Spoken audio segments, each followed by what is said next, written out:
Well, hey folks, what's going on? What's up? Beware the Jub Bird. That's so much fun to say. Good evening, Arcane. Good evening, Mizroy. Good evening, Zem. Good evening, Worst Elephant. Good evening, one and all. Hi, everybody. Happy Saturday. I hope you're doing well. I'm doing pretty good. I am doing pretty good. I apologize for my tardiness to the stream. I promise you, there is a good reason for it. Long story short, we got Kane's chicken for dinner, and they screwed up our order. And so I had to go back and get them to correct it, which was a pain, but I learned something very interesting about Kane's tonight, which is that apparently, if they mess up your order, they won't just make up the difference, they'll just give you your correct order again. So like, we ordered 2 of their large combos, which is, it's 6 chicken tenders, fries, bread, coleslaw, and large drink. And that shit is $18, okay? That is not cheap. We got 2 of those, because my girls are getting to the age where they just eat a shit ton of food. And we got them, and there were only 4 chicken tenders in each, and I could not stand for this affront to common decency. So I called them and I went back, and they just gave me 2 complete large combos. They were gonna give me the drinks again. And I was like, nah, dude, it's cool. So yeah, my dinner ended up being buy one, get one free, as it turns out. You didn't have to threaten them with a Mike Hagar suplex. Well, I mean, you know, when they saw me come in, I'm sure, I'm getting all twitchy. When they saw me come in, I'm sure they were all intimidated and they're like, oh man, we better not fuck with this guy. It's a Spooktember miracle. So yeah, we've got an entire like chicken tender, a second chicken tender meal for lunch tomorrow. That's pretty exciting. So yeah, but yeah, it did. I did have to go back and forth from the restaurant twice, which meant I didn't even start eating until like I was supposed to be getting ready tonight. So I was like, sorry. Let me eat, let me digest, let me have a good time, and then, you know, we'll be here. You don't have to worry about that. I ain't gonna leave y'all hanging on Super Metroid Rando night. Good evening, Satellite Sun. Good to see you. So yeah, aside from that, and I mean, that wasn't even really that bad because it ended up hugely benefiting us. Today has been great. I've mostly taken it easy while my girls have been going around to their different activities and stuff. I have played a shitload of Satisfactory. I'm up over 90 hours in Satisfactory. And I am this close to finishing phase 4. Good evening, Peach Girl, good to see you.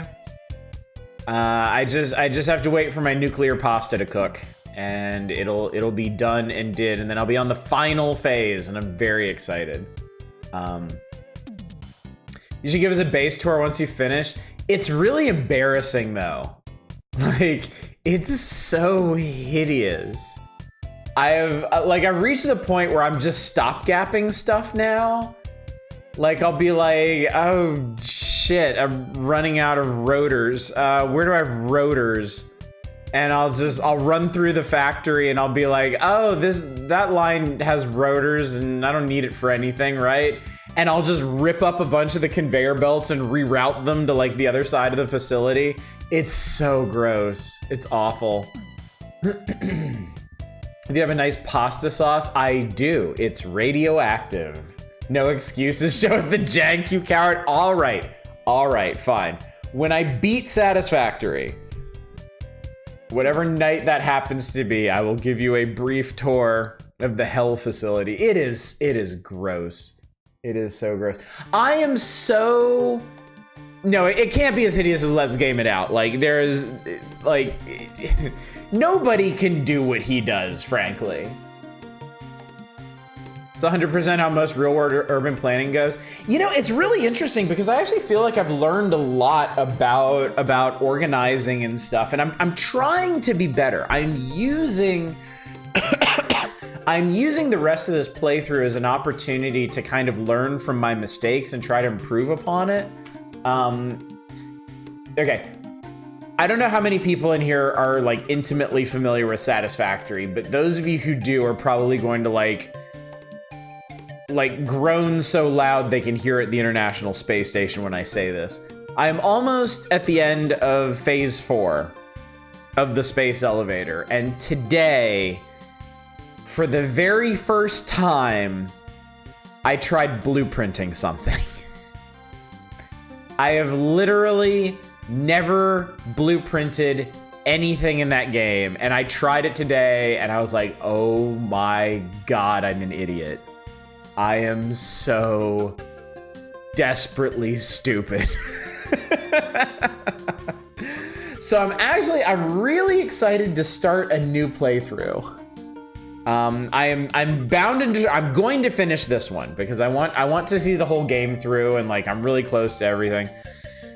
So man, yeah, perfect timing. You've missed no important context. Just take it at face value. That's all you got to do, buddy. I watched like 8 streamers play Satisfactory. I've seen exactly one neat factory. Okay. I really want to learn from my mistakes here. I feel like I've got a good grip on how to scale production now. I really think I do. And I think the key is going to be blueprinting. I think if I blueprint basic, like puzzle piece setups for everything, like not big, like complicated facilities, but just like blueprint, like iron ore input, like blueprint the initial the initial smelters, blueprint like iron plate production, blueprint iron rod production, blueprint screw production, all of that stuff, and do it in a way that they fit together like puzzle pieces. Use the foundations to get them to fit together. Have the inputs and outputs in regular spots that line up. I think that's the key. I think that's what I've been missing this whole time, because I've learned so much. I've made like every mistake you can make. This time I made a vast sprawling factory, but I built the factory first. I built this giant facility, this huge like it's the size of multiple football fields, but I did all that first. And I keep running into the limits of it and having to like kit bash on like horrible additions to it. So I like that's one thing I get now. You build the production lines and then you build the facility around that. Like everything needs to be modular. Everything needs to be vertical. Like I get it. I get it, chat. I get it. But with my current playthrough, it's too late. Like I have already unmade and remade everything in this playthrough like 3 times, and I am not tearing apart an endgame facility no matter how ugly it is.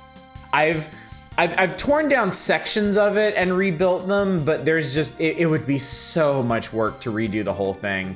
And I'm coming up on the final phase, and I know that I can squeak through it. But it has made me very, very excited to start a second playthrough almost immediately. And that is vanishingly rare for me. I pretty much, when I beat a game, I am done with it. I move on to something else. I'll come back to it someday in the future if I really, really like it, but Jesus Christ. This game, I am not done with it. I am nowhere near done with it. I want to go back. So bad. Screw production, I prefer nails. You made every mistake possible, that's why the power hours exist. I talk about Satisfactory. I see it. Thank you for the 15 stream streak. Shadows, very nice. It's called Transfusion by Martin House Brewing Company. It's an ale with lime juice, grape juice, and ginger. By God, it's fantastic. The ginger on the back complements the ale. Lime on the front just flows in. That sounds really good. I really like the sound of that. I might look that up. Thank you for the recommendations, Em. I almost spilled my drink. But yeah. And Satisfactory isn't even the only thing I played today. I wanted to take a break after doing just a shitload of work on it. I seriously massively expanded copper and aluminum production today, which was a huge undertaking, and I built another particle accelerator and another nuclear reactor. That's right. How could I forget that? That section of my base is so hilariously radioactive now. But I got Shapes'. SHAPEZ. It's on sale for $2 right now on Steam, and I wanted it and I got it, and it's exactly what I wanted. It is basically all the fun that I'm having in Satisfactory, just like boiled down to very basic shapes and 2D conveyor belts and stuff. So when I'm done with my 3D factory, I can recede into my 2D factory. I am fully immersed in automation stuff. I'm really sad now, actually, because I know not long ago Steam had like an automation sale, like an automation game festival, and it was before I got back into Satisfactory, and I just didn't think about it. And man, if that came around again, I would buy so much shit. I would buy so many games. I'd be set for life, except not really. I have a chipped tooth and exposed nerve. Oh god, dude. Tooth stuff is just the worst. You have my deepest sympathies, but I can't continue this line of thinking. It'll just make me start sweating. Tooth pain is singular to me. There is nothing else like it. Like, you can torment me, torture me in so many other ways, but leave my teeth alone. $2, huh? Into the cart. Yes, absolutely. Actually, you know, I'm gonna show you. I want everybody to see this, because it is absolutely, it's worth your $2 dues right here. It's very simple. You have a hub in the middle of this vast expanse, and across this vast expanse are shapes and colors. And they'll give you a list of stuff that it wants. So it wants like circles. So you build a production thing, and you draw a conveyor belt to the hub from the circle production, and when it eats enough circles, you level up, and it unlocks some new stuff. And it gets... I feel like Shapes is... Like, I'm not super deep into it yet, but I feel like it's the kind of game that doesn't... The mechanics are not complicated, but the way they all fit together is. I mean, you can kind of see it here. But it's also, you know, there's no resources, there's no cost involved with making conveyor belts or splitters or cutters or mergers or anything like that. You just do it. You just do. And it's nice because it means, you know, there's no failure state. There's no time limit. There's no nothing. You just do it. The only bad thing that can happen to you is it takes a little bit longer to produce the things you need. So it really lends itself to a lot of experimentation stuff. I've already figured out some stuff about how layouts work and how I should arrange things. But yeah, if you have any interest in like production line automation style games, I really think that this is a good place to start, you know? Satisfactory is a very solid, well-rounded game that eases you into it, but it does get very complicated. And the fact that everything is in 3D multiplies the complexity of it. I mean, it just does. But this is just, it's super straightforward. It is 2D. It is a flat plane to work with. It is very straightforward. And the leveling up system where it gradually unlocks more and more features for you is a really good way to ease into the complexity.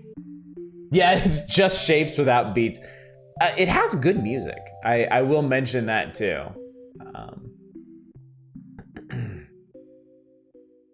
Watch Dun Da Dun today. Good evening, Justin Brett. I hope it was a good time. I hope you enjoyed it. This is my teeth are falling out. My dreams not painful. Ugh. Dreams are mostly bizarre bullshit, like when I was playing Pokemon. I don't remember if I've talked about this. I used to dream a lot. I think it was more before my kids were born.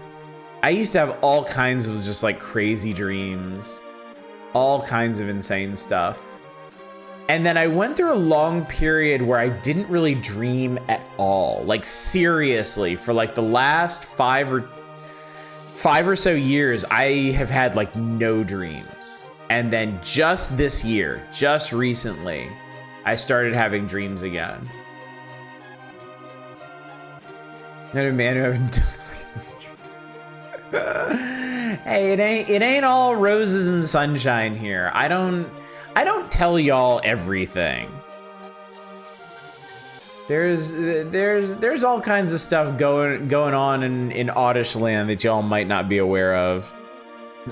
For me, as UFO 50 is starting to consume my life, I almost feel kind of bad about it. Like UFO 50 deserves my attention. It deserves my time. But it came out during a time that I am like singularly obsessed with Satisfactory. Like, again, I genuinely do not remember the last time I have been this hooked on a game. I fucking love Satisfactory. There is a non-zero chance that Satisfactory could eclipse Invisible Ink as my favorite game of all time. Like, that is seriously how much I'm enjoying it. I may be playing my favorite game of all time right now.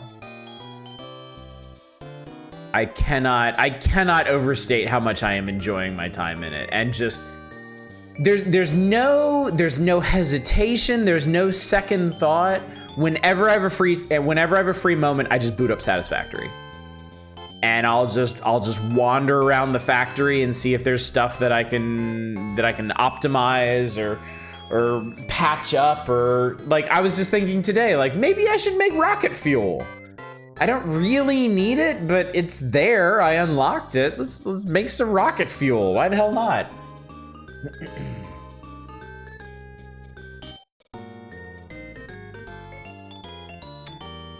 Weirdest dream I've had recently is running away from the grandmother in Gilmore Girls. There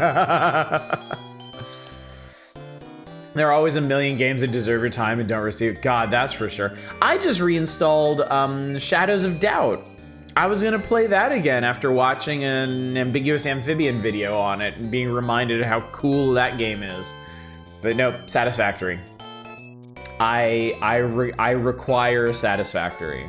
I need it to live now, chat. I don't know what my life is without it. Another funny dream I had was being chased by a masked serial killer until he just slipped and fell on his ass and pointed and laughed at him while he looked ashamed. If you're one of those folks that says I never dream, you should try keeping a notepad next to your bed and write down your dream as soon as you wake up. In any case, you do dream, but forget it a few minutes after waking. So I don't forget it entirely. Like I've had this recently, where like I will wake up and I will be aware that I dreamed, but very, very quickly the memory of the actual content will fade. However, I still remember that I did dream. And so I say to you with all the seriousness and honesty that I can muster, for the last 5 years, I have genuinely not had any dreams. I don't know why that is. I don't know what was going on, but in the last few months, I have started dreaming again. And yes, some of them are fleeting. Some of them fade away very quickly. And like, I couldn't tell you what they were now, but I do know they happened. Whereas before, they literally weren't happening. Good evening, Loader High. A few hundred games he owns on Steam that he has yet to receive his attention. Yeah, it's actually, how bad is it right now, I wonder? How many of my games have I not played? Okay, so I currently own on Steam 2,350 games.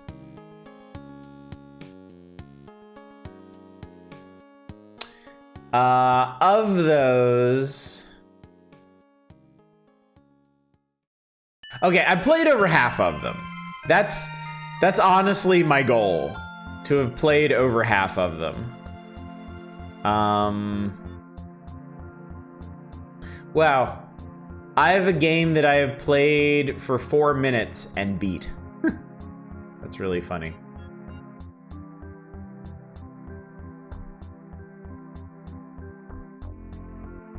Okay, it looks like I've played something like between 60 and 70% of my games. So I think I have less than 1,000 that I haven't played yet. If that makes it any better, which I'm pretty sure it doesn't.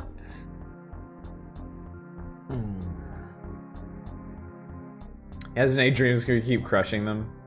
That's some really weird dreams I don't even know how to put into words. Good evening, Chaos. Good to see you. You're rare for me considering how much I talk. Oh, is that all? Good evening, $10. Good to see you. I mean, do understand, I have a semi-constant flow of games into my account now because of Curator Connect. Because I'm still, god damn it. I forgot to curate Kinito Pet today. I totally meant to do that. I need to set like a reminder for myself or something. I'll try to do it tomorrow. But since I do use my curator page and it does actually have a significant number of followers, I do get a lot of indie games from indie developers, and I accept them because eventually I will get to them on stream and stuff. Who would win 1,000 games in backlog or one Satisfactory? Satisfactory easily. Yeah, Satisfactory. No contest. Absolutely no contest. I don't know when I'm gonna stop playing Satisfactory. I don't know if a second full playthrough is even gonna satisfy me. Oh, how ironic. So I remember a dream from a couple months ago where I returned home to an apartment I identify as mine. Everything was as it should have been. Looked outside my window, realized it couldn't be your place. It was on the second. Oh, weird. Willing to bet you're dreaming of Rose from REM sleeps slower, allowing the fade out before you woke. That could be. That could be. And that would make a lot of sense if I had like if there was a shift in my sleeping habits that led that to happen more often. Left the fake apartment, started to go for my real apartment, woke as I was wondering how someone knew what the inside of my apartment looked like. If only you could stop playing Satisfactory. Yes, but why? Why should I stop? It's like streaming, chat. It's like everything, there's an opportunity cost to everything. You know? This year, I streamed the entirety of the Elder Scrolls Morrowind. And I think that we had a really good time doing that. I really enjoyed it. People seem to enjoy it. I was very happy to play that again. But that was also like 25 streams that could have been spent doing a lot of other things. So it's like, you know, you only have so much time and you want to spend it doing things you enjoy. So yeah, I could be like churning through a bunch of random indie games and working through my backlog and stuff. But would that be more fun than all the constructing and flailing that I'm doing in Satisfactory? No. It wouldn't. This is what I want to be doing right now. And I'm savoring this because it's so rare for me to have a really clear direction in my gaming. Like it seems to have shifted to streaming. Like all of my direction, all of my intent with gaming seems to have shifted to streaming. So a lot of times, more often than not, when I get some free time and I'm just sitting there staring at my computer, I'll scroll through my Steam account. I'll look at these hundreds, thousands of games, and I'll be like, I don't know what to do. I do not know what to do. And I'll start something and it won't really click with me, and I'll start something else and it'll be really good, but I'm like, I just don't have the attention for this or whatever. And then I end up like watching YouTube videos or something. So this is rare for me. It is so rare for me to be this into a game, so I'm gonna enjoy the shit out of it. I'm gonna enjoy it as hard as I can. Outsource your game playing, make your kids do it. Imagine how many times you could play the amusement park level in Bubsy. Imagine how many Monopoly games you could fit in 25 streams. Happened twice, but I hate it. I've had dreams where it feels like I've been asleep for the whole year. And I know it's a year and I'm unable to wake up stuck in a dream world surrounded by dream people that don't know why I'm so distressed. Just like, wow. That sounds intense, Arcane. That sounds pretty rough. Also, good evening. Good evening, 2-Hit. Good to see y'all.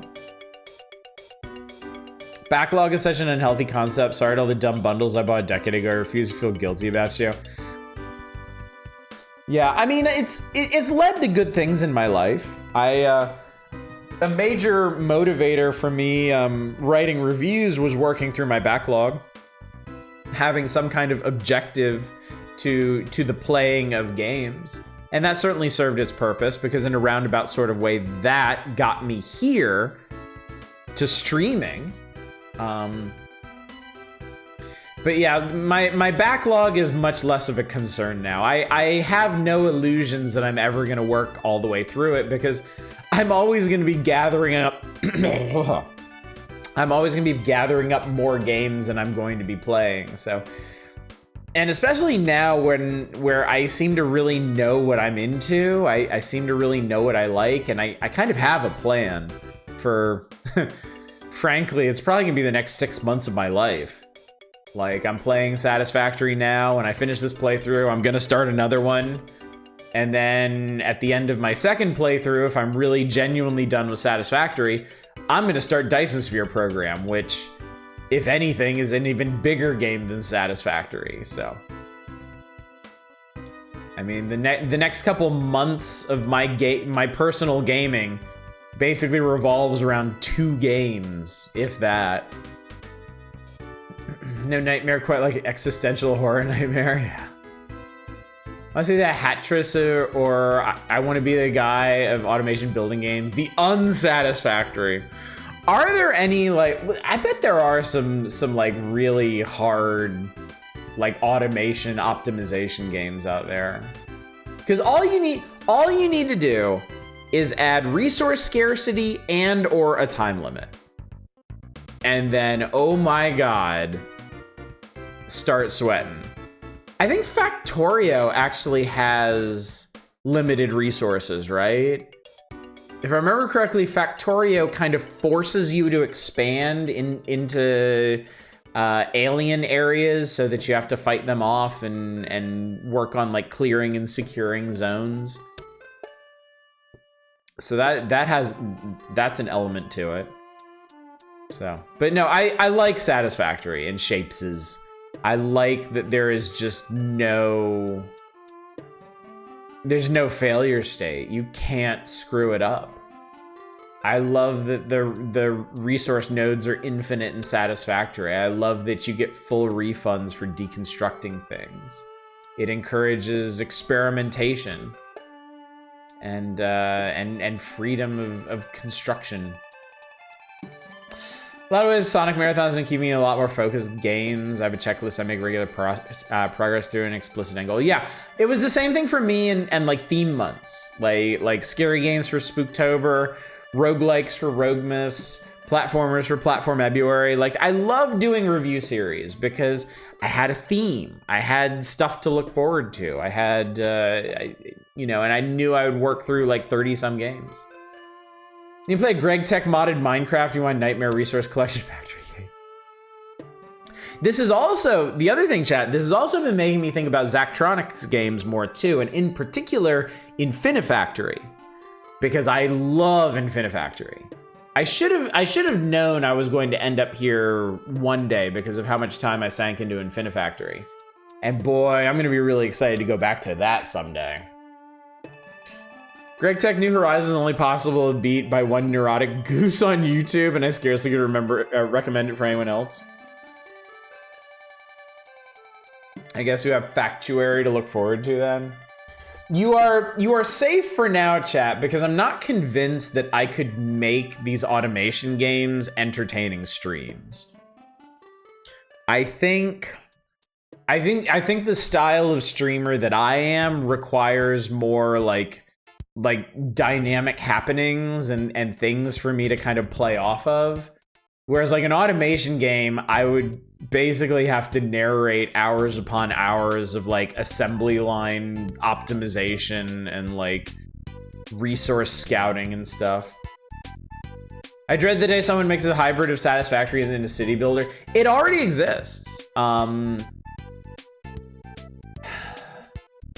mean, the literal version of that is an indie game called Factory Town, where you build buildings and the buildings produce things like people or taxes or wood or stone, and then you literally build you can build conveyors between them. You can build like chutes, or you can just have assign people to carry stuff around between them. I did play that for a while, but it didn't quite have the depth that I was looking for. I kind of feel like the Anno games are like the light version of what we're talking about. Like, you certainly don't have to lay down the actual production lines themselves, but you are building buildings that exist in a sort of equilibrium with other production buildings. And figuring out the proportions and stuff are always important. Now that I look back on it, chat, I can kind of see how this was always going to be my fate. Like, I can see how playing in like getting really attached to Infinifactory, getting really attached to the Anno series was kind of like a harbinger of this, and Satisfactory just happens to be like what I was building up to. It is the pinnacle of the gaming experiences I was seeking out. As far as odd city builder adjacent things go, someday I want to replay Dark Cloud. I never played Dark Cloud. A friend of mine in college had it, and I watched them play a little bit of it, and it was very, very odd. I was fascinated by it, but never enough to go back and look it up myself. So maybe that's something we'll do sometime. But can you build ladders? Actually, I don't think you can. And we're all the poorer for it. Anyway, chat, it's after 10 o'clock, and I know that's because I started late tonight, but we might as well tarry no longer because we do have work to do. I want to finish this randomizer. I want this Super Metroid randomizer to be the first randomizer I actually finish, and I want to do that today. So I'll go through the schedule reminders real quick, and then we will crack right back into it. Infinifactory could be good because the missions are bite-sized. You could probably do a mission in a stream or two. That is true. That is true. And I mean, I'm kind of enamored with the idea of streaming all of the Zachtronics games, at least to give them a try, because the only ones that I've played are Space Chem and Infinifactory. I have all of them. I own all of them, but those are the only two that I've ever cracked into at all. So, oh, but I have a plan for this, chat. I'm getting a little ahead of myself here, but I've mentioned a couple times I already know what we're doing in November. So without spoiling too much, a couple weeks ago I came up with a new concept for how to run streams. Something with a greater level of viewer interaction and feedback. And we are going to debut that after Spooktober. And I plan on doing that with Space Chem. So, not to get too far ahead of ourselves, not to lock anything in, but my tentative plan, once Spooktober is over, is to play Space Chem, but in a different way than we've ever played something before, so. Stracer Sama's finally getting his own streams? Don't ruin the surprise, Manic. Twitch plays GPG. I've kind of wanted to do that with some things. It's occurred to me that with some of the simpler games, I should probably set up like a Twitch plays Monopoly sometime for the next time y'all meme that into existence. Anyway, schedule a reminder. It's Saturday. It's the power hours. Yes, we will game soon. Don't you worry. Yep. The plan for tonight is Super Metroid Randomizer. Hopefully finishing it, and then with whatever time we have left, if there is any time left, we'll come back to the magazine and play some other stuff. Oh my God! It's best viewers once, but never mind. Tomorrow night, there is no stream because I do not stream on Sundays. And this Sunday in particular, I'm definitely 100% not streaming because my wife is leaving for Japan. So a reminder to everyone that for the coming month, I'm going to be single parenting once again. My wife is going back to Japan for family emergency. So it's going to be me and the girls. It should not affect our schedule, but there's always the possibility that it will. So just buttress your feelings, chat. Do the needful, buttress them well. There's always the possibility that I'm gonna have to push back or cancel a stream on short notice to take care of my girls or handle something. But I do fully intend to stick with the Spooktober schedule as it is now. Which means on Monday, we will be playing Detention, a Taiwanese point-and-click horror game. Tuesday is launch day for Anthology of the Killer. I will be picking that up and playing it. Wednesday, we'll be starting The Dream Machine and also discussing whether or not y'all would be interested in a full playthrough of it because it's a sizable game. It would take us about 4 nights total to do. Thursday and Saturday next week will be the power hours, and then I don't actually remember the games that I scheduled for Friday, but it's going to be a bit of a Spooktober variety night. It's going to be a collection of games, none of which could fill a stream themselves. So look forward to that, whatever it is. So yeah. Anyway, we need to get back to it. We need to get on with the thing, the stuff. The game. So let's get this started, chat. I need a gravity suit. I remember that distinctly. Hope family stuff turns out okay. Thank you. I appreciate that. All right.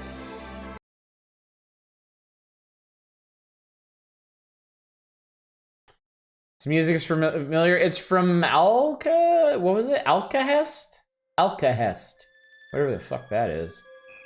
Oh, it's a Squaresoft game. Squaresoft game I guess we didn't get here. As it seems, as it happens. Alright, 2 hours in, we're on the wrecked ship. If I remember correctly, I just got the Varia suit. Which means my next stop is Upper Norfair. We have, as far as I know, completely cleaned out the wrecked ship. We are over the hump on items. I have 51% of the items in the game. Conspicuous absences, I am missing the gravity suit, I am missing the spring ball, I am missing the plasma beam. I'm missing the grappling beam, but that doesn't matter because I have both space jump and screw attack. We have defeated Kraid and Phantoon. So we just need Ridley and whatever the fuck the Meridia guy is called. I don't even remember his name.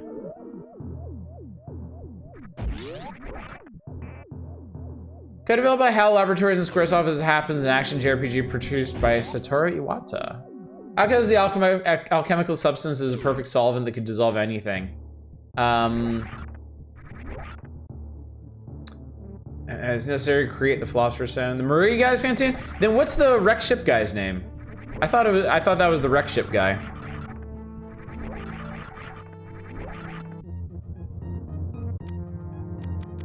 I keep hitting select for the map because so many games use that as the map. Kind of drive me crazy.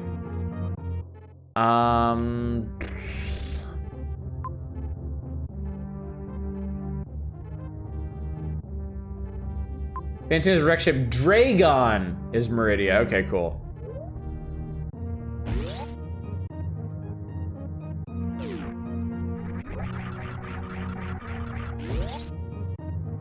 I like a more linear version of Soul Blazer where it's just the dungeon crawling.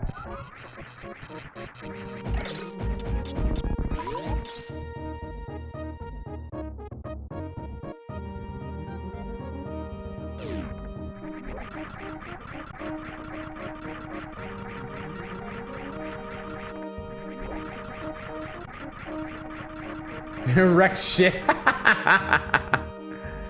I'm gonna fill in the map here and do that gauntlet area again, because there was a missile pickup at the end of it that I didn't get, and I know it's gonna bother me if I don't pick it up. Chat, hang on one sec. I'll be right back.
I'm back.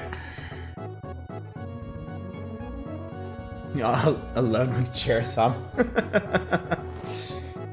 Sorry, Stracer Sama, I tried. The chair understands. The chair gets it. Apparently stuck with glorious temporary Wi-Fi that only allows a 160p stream that's stuck on a still from the power hours. This stream is going to be a radio drama for me. Do I need to narrate everything that's going on? Because I guess technically I could. Some of the apartment complex is probably hogging by blasting. Like you do. I mean, don't pretend like if that was an option for you, you wouldn't take it. Seriously now.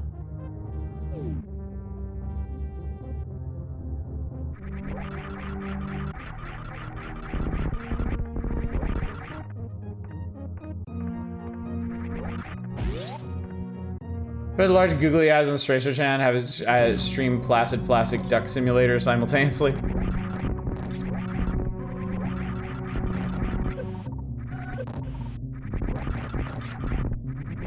I am much more comfortable just zooming through. I think the last time I did this, I only had like 5 E-tanks, and I didn't have the Varia suit, so I was definitely concerned when I came through here, but no longer.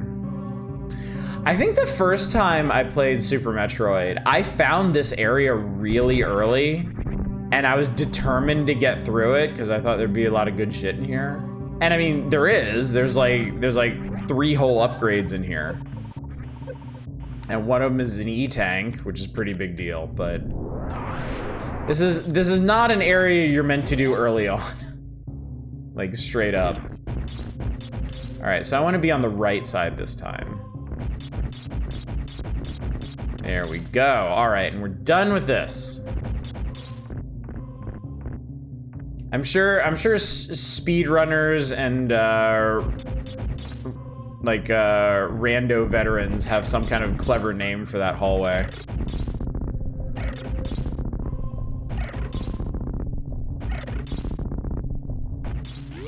I might be getting into Randomizer's chat, but I'm never going to be the kind of person who's like super into the terminology and stuff of it. It'd be a pain in the ass to take a static picture of a Tracer Chat and random input bot and have it play Pokemon and see if random inputs can be Pokemon Gen 1. That'd be a good gimmick for a bit, I guess. Have a shared language is half the fun.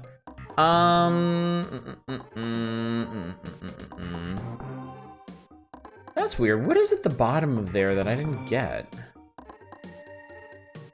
Oh, I remember. I need the gravity suit for that. I remember that now. Okay, so what's missing? I mean, it actually looks like I've gotten all of the items in Brinstar except what's at the bottom of that tunnel and this one item here, which I think I needed the spring ball for. So I'm just gonna make my way down to Norfair.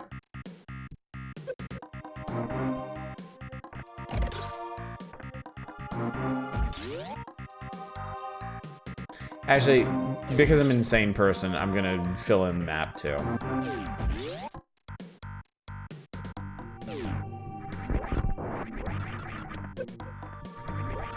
I can't help it, chat.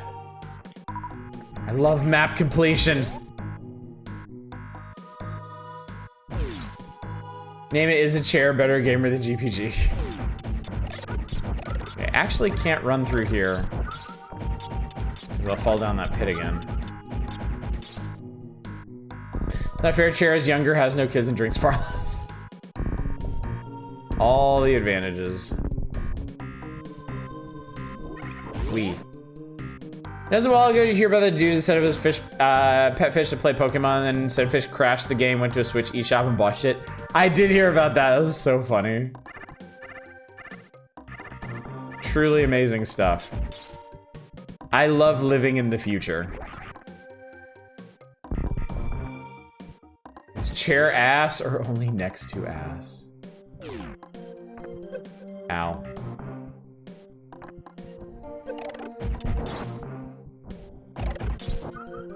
Getting the space jump early made a huge difference, I think.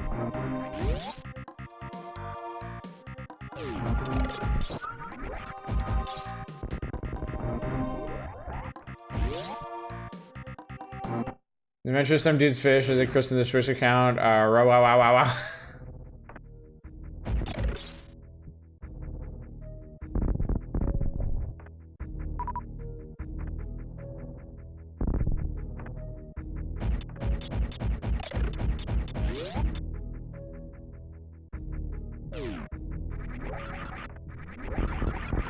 So the hope is that somewhere in Norfair I will find the gravity suit.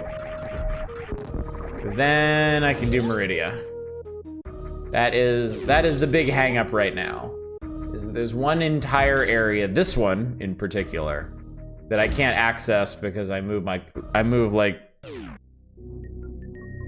cold molasses in it. Emphasis on ass.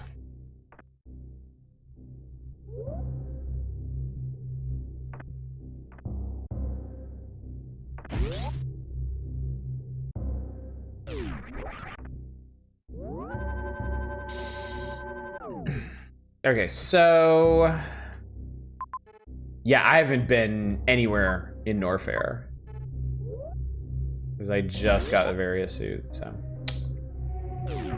Well, cool, this ought to be exciting. Can't wait to get more missiles tonight, chat. Really been looking forward to these missiles.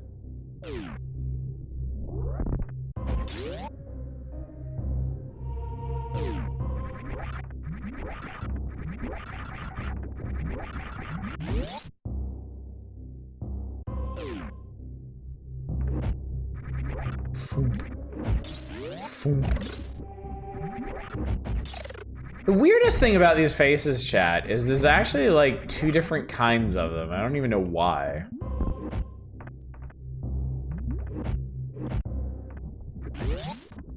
So normally this is where you get the ice beam, right? Well, this time is where you get super missiles. Oh, that's right. I am really, really close to having more super missiles than regular missiles. Oh, what a thrill.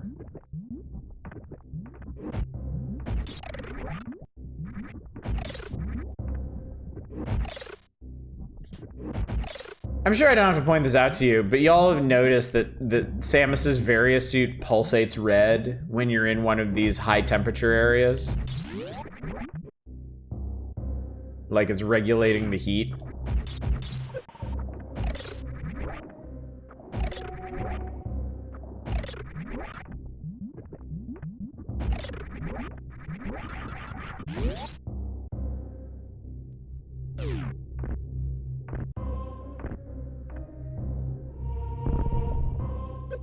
Ow. There's a Samus being really angry at something while in a room. That's her secret. She's always angry.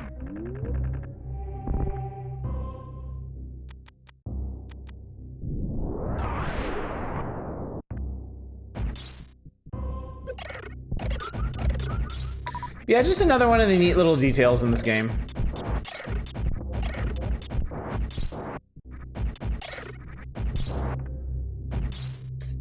Okay, this one... Okay, there's super missiles over there.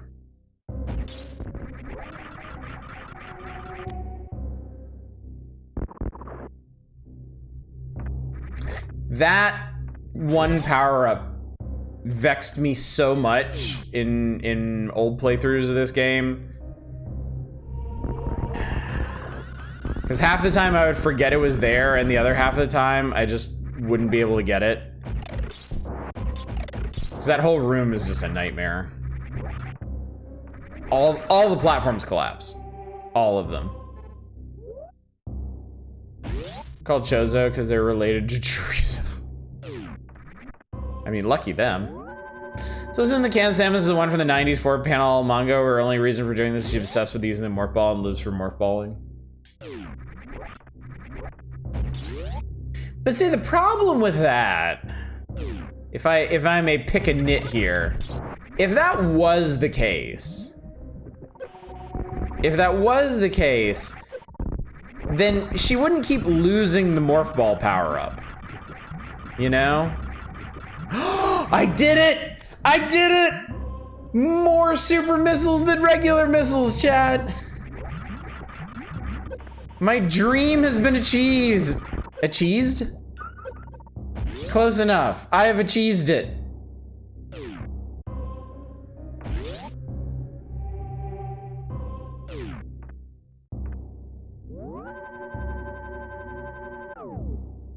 Party time! Alright. I'm gonna go ahead down into... Yeah, I'm gonna go ahead down into the grapple beam area. You have to super missile everything and save your precious regular missiles. Exactly, yeah. What if I need my regular missiles for something? Actually, chat, correct me if I'm wrong. There is nothing in the game that you can do with a super missile that you can't do with a regular missile. Library Man, thank you so much for subscribing for 50 months. My God, what a long time. I almost kind of feel bad for this guy.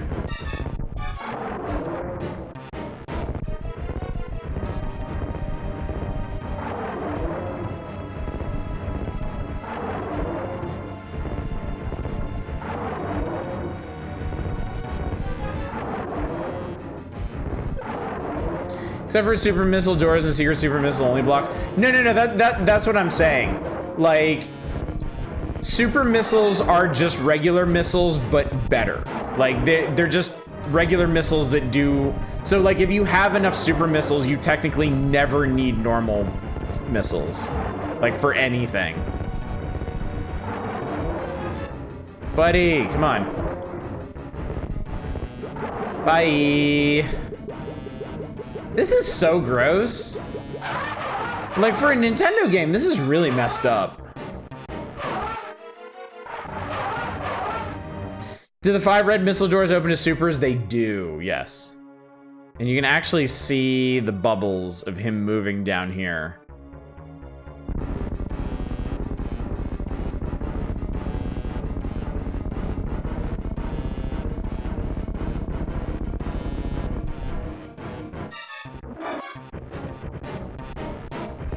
That's so messed up.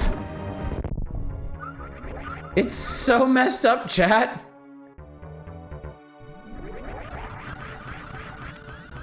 Wow, it's just an orgy of super missiles. Remember Metroid Prime freaking out Kid Me because of the teensy tiny amounts of blood, and Kid Me was like, "You can't do that, Nintendo!" Got here just in time for that scene. Good timing, Deep Thought. Good timing. It's an all-time great. Yeah. Boom. One super missile opens a red door. Alright, let's see if regular missiles can catch up. Krakomyra's a legend. Same way that Final Fantasy VII's bloodier scenes fucked me up as a kid, so used to... Wait, what are the bloody scenes in 7? I don't actually remember any blood in 7.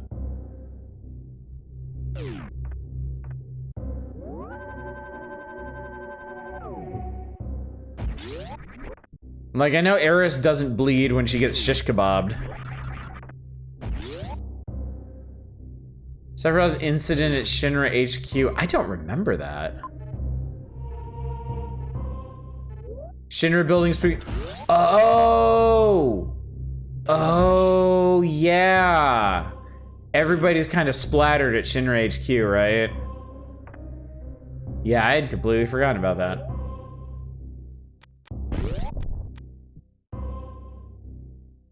Yeah, you're literally following a trail of blood. Yeah, I completely forgot. Super missiles! How many, wait. How many super missiles can you get up to? It's double digits. Have I found all the super missiles? Does it cap at 90?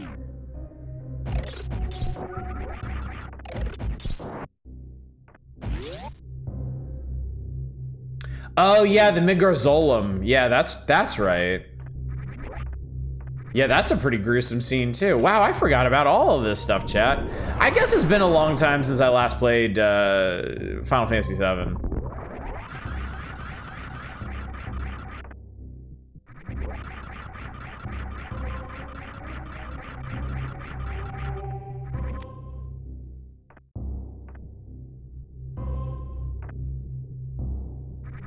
What are the screaming ball enemies? I don't know.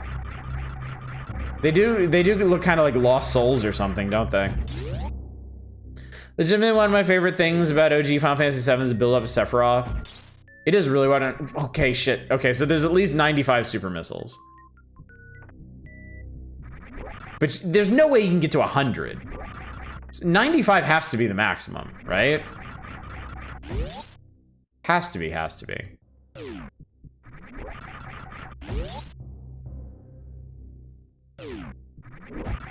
Or does it? I genuinely don't know.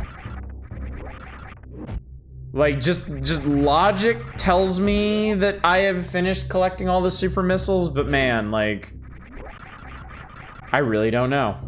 It'll start counting in hex.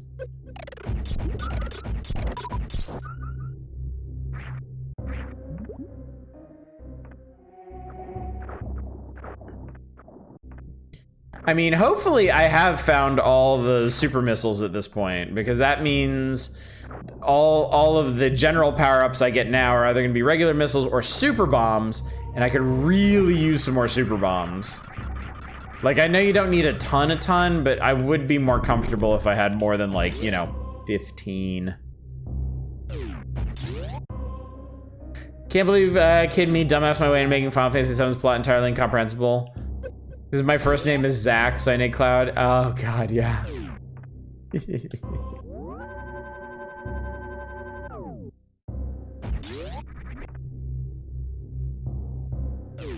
So I never use my real name as a character name. Oh shit. Ah, it burns! Jesus Christ! Ah!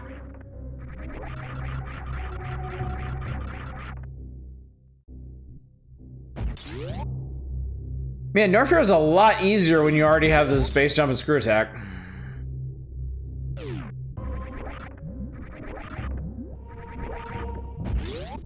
There's only one main character, and their name is Hero Protagonist.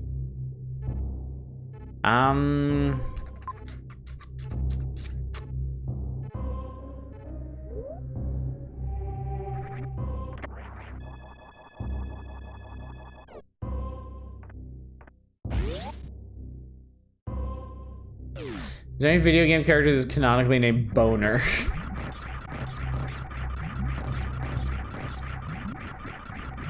Not that I can think of. Oh yeah, when I first played Deadly Premonition, it also fucked with you a ton. Okay, I'm not going down to Lower Norfair. Not yet. It doesn't seem necessary.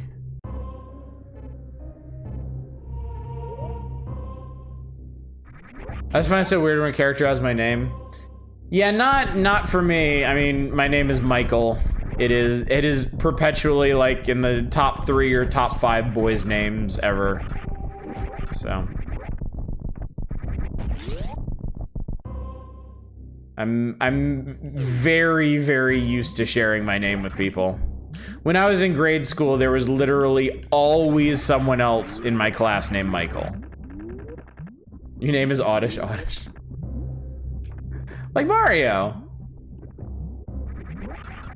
Coward Final Fantasy V translation team didn't let us have butts. There's no way we get boner protagonist.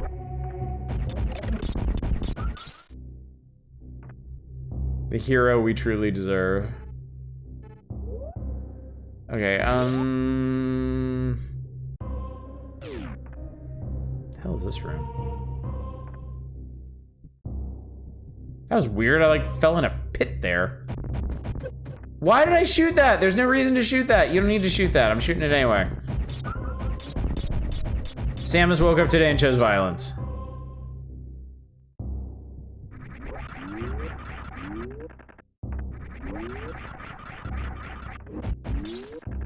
Ooh. Gravity suit. All right. We're cooking now, chat. Maybe we will do Lower Norfair after all.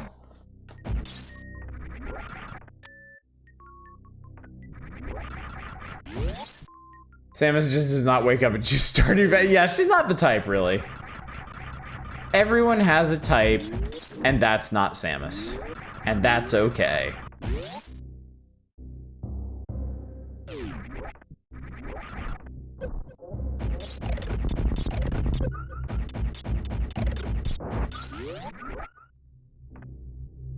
Aha!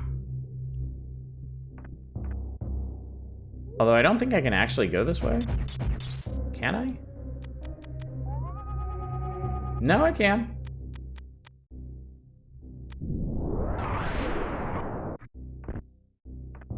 Don't mind me, just fucking around. Oh, no, I can't go this way. Yeah, those are one-ways. Such a neat little thing that these statues crumble when you stand on them. Tino's streaming an FMV murder mystery game where the victim is named Zach and kept fucking with you so hard. Yeah. Especially when it turned out the game Zach was a cheating scumbag. Oh no! How tragic.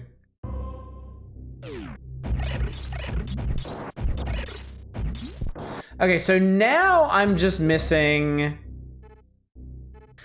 Plasma Beam and Spring Ball.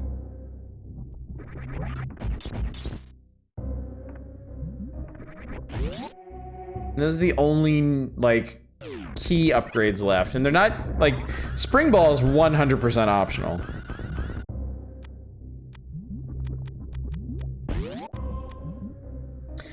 Zach cheated on the girl in Crisis Core with Aqua. It was messed up. I'm a chip in real life. Would you imagine hard me in an early age to use my name? Ooh, energy tank, sweet. Good stuff. 5 more energy tanks. I've only found 1 reserve tank this entire time. Back to missile parody. Oh. I was really genuinely enjoying Super Missile Supremacy. Oh, that's right, lava doesn't bother me anymore.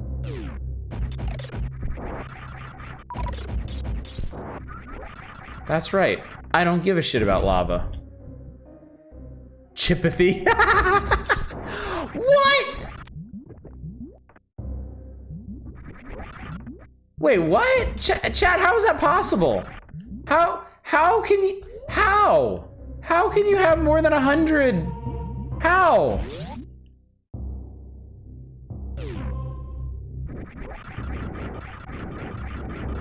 I don't understand. There's a reserve tank, thank you. And some more missiles. All right, once again, parity. 100 missiles, 100 super missiles. Chiponian.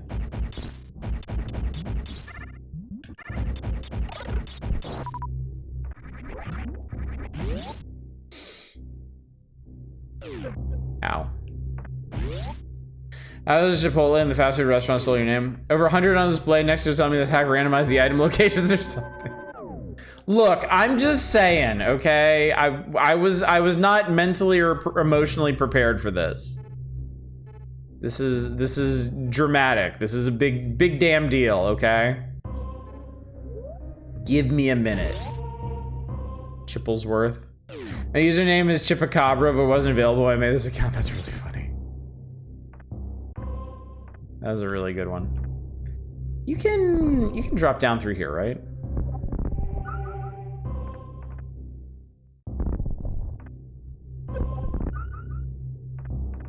Ah, Miskles. Wait, did I need to... Shit, I forgot how you get those missiles.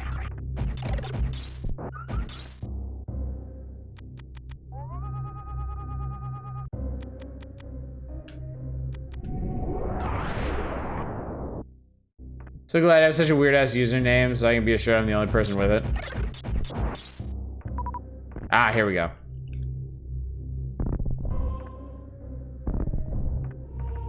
Boy, it's a good thing so much of ZBs is destructible. I'm not sure what Samus would do if that wasn't the case. Pikachu Chupacabra.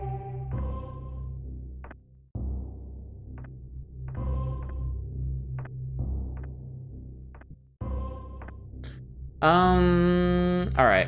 Lower Norfair it is. Oh, wait.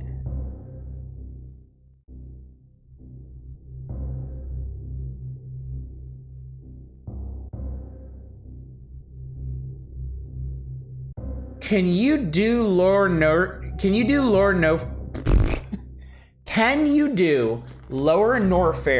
without the plasma beam? I don't think you can. Because I think there's gold pirates down there, and I think the only way to blow them up is with a charged plasma beam. And the doors are sealed with them. So I might need to go do Meridia anyway.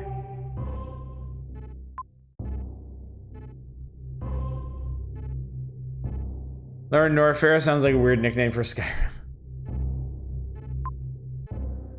Yeah, I'm just gonna go do that.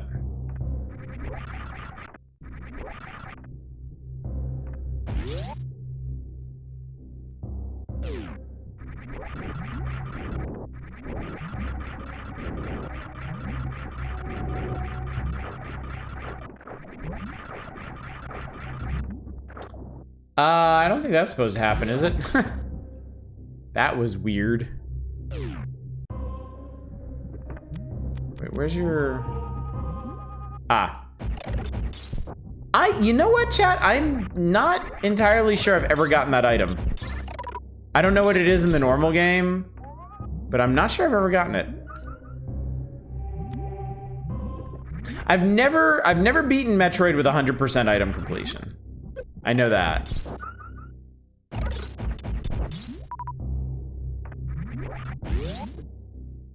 Lettuce is mostly water, is a salad, basically a stew.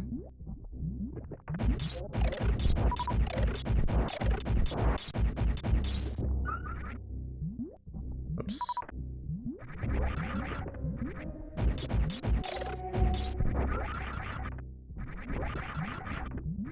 You do Lord Nord?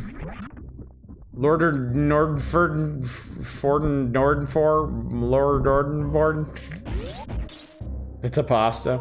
There's a signal posting as a green door on the other side. I see. Well, that's cool at least. That way you know it's a one-way trip if you don't have those items yet. It occurs to me, chat, it must be very rare to get very far in this randomizer without, like, super missiles or power bombs. All right, this to me is one of the coolest things in this entire game. Just such a neat little detail thing that you can do this. Like, it looks very sensitive and fragile, right? So you power bomb it.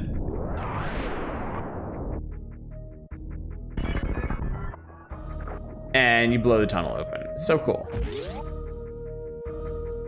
I know Mordor Nordstrom or whatever.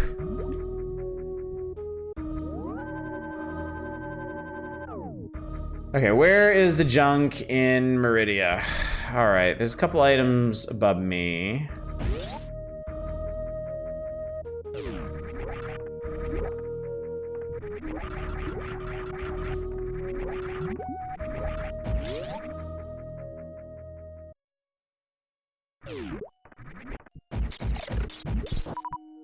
There is a real pain in the dick item in this room that I think I can... No, I think you gotta do it the right way. That stupid missile. Yeah, you gotta speed boost that. Fine. It is... Ow, dickhead. Okay, it's this plant. It's this plant right here. That's how we gotta do it.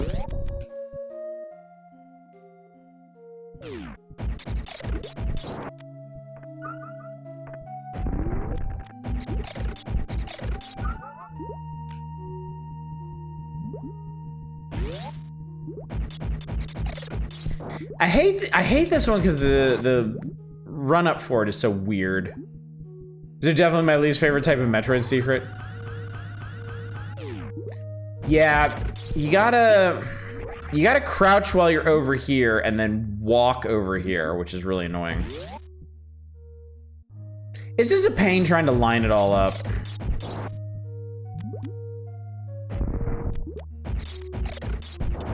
Wow, did I actually miss that?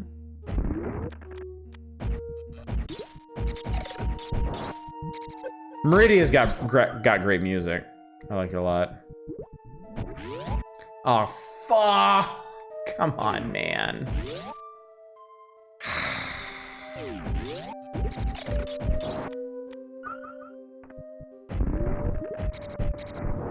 I'm just gonna start super missiling everybody. I don't give a fuck.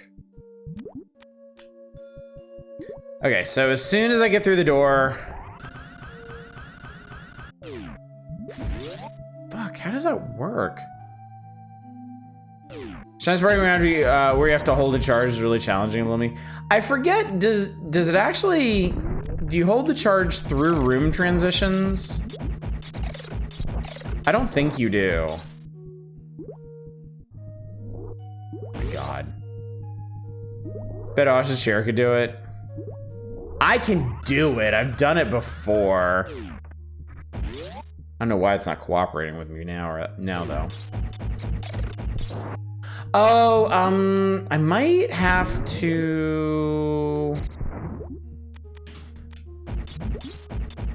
I might have to jump through the door?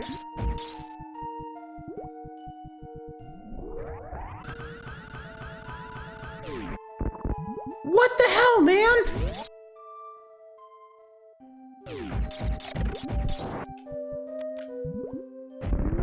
Now it's just screwing with me.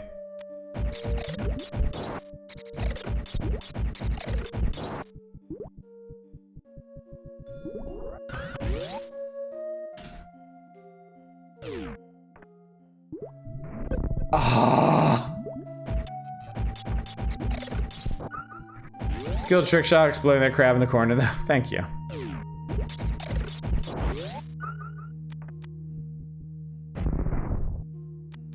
On the other hand, you have plan now. True.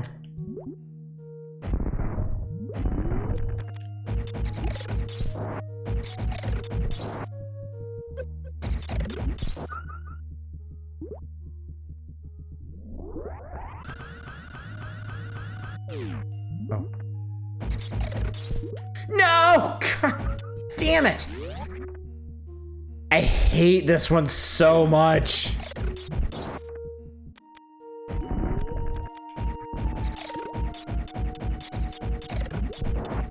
How do you get greedy with something like this? I just want to make sure that guy wasn't gonna fucking hit me. Jesus.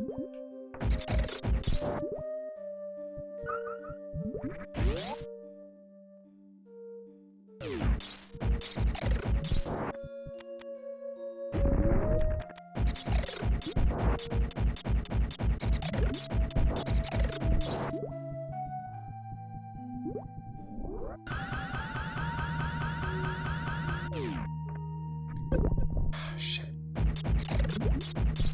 At least you know the reward is vitally necessary for progression.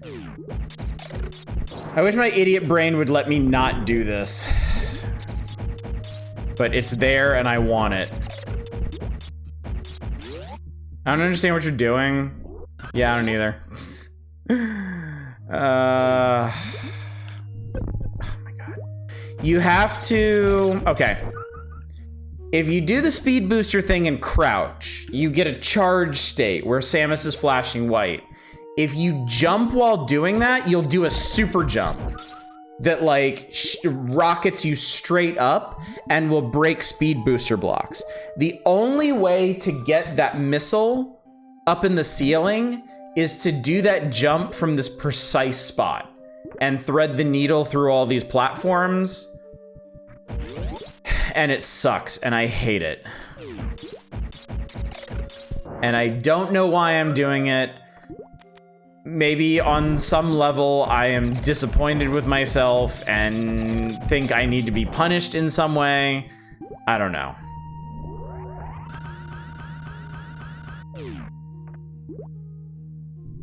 That was it. That's the only way to get that missile.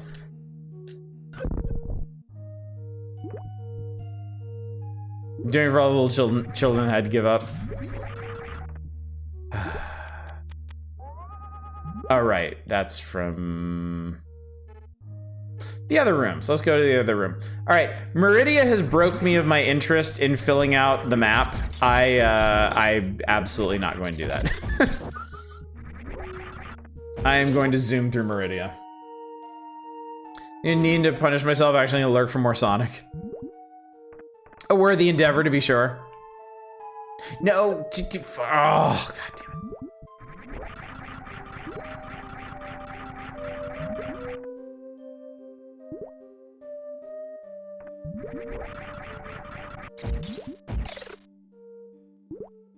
There we go. Silent Hill creature is taking notes for what your Silent Hill is gonna look like. All right, second reserve tank. 2 down, 2 to go.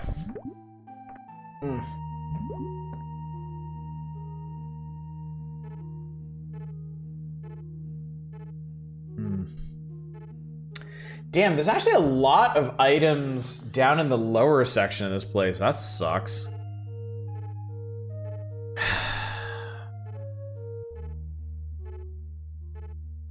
All right, I guess we'll head up.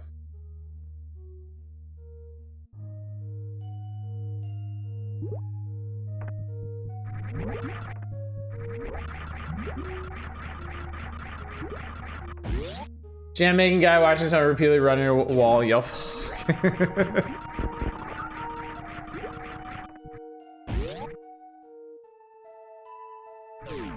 All right. This one, I remember this one. This one's like the most obvious walk-through wall in the world.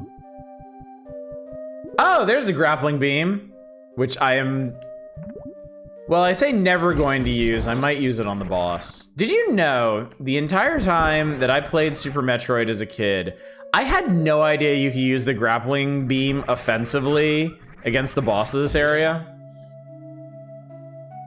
I think I did that for the first time when I streamed this for y'all, because I'd only just recently found out about that. It was in the Nintendo Power Guide. See, I never read the Nintendo Power Guide very carefully because I already played the game extensively before I got this issue of Nintendo Power.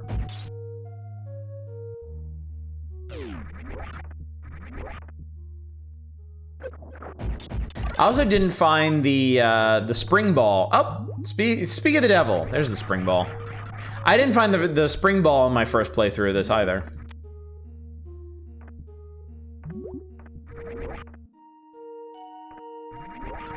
The random dude in Silent Hill Ascension, it shows up mid scary sentence, goes, I like making jams and leaves never to be seen again. I can confirm that is a thing, yes. Silent Hill Ascension is bafflingly bad. Like, I don't even know how somebody could make something like that. Okay, the only upgrade I'm missing now is the plasma beam. That is the only important thing left. If I can get the plasma beam, we're Gucci. And for all I know, it is down in Lower Norfair, like before.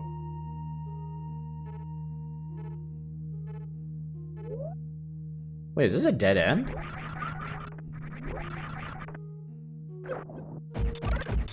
Like, for real, for real? Huh. Is there even fun drama behind the scenes of failing to Ascension? No. Silent Hill Remake is getting good reviews, which I didn't really expect. $70 though. Eh. I really don't care. So I guess I gotta go... No, wait. I think I know where I have to go. I think it might just be down at the bottom of this area.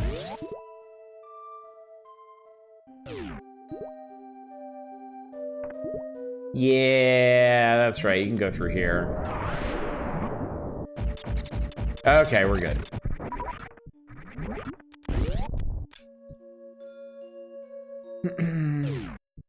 Oh, we're in the spoopy part, chat. We made it to the spoopy part of Meridia.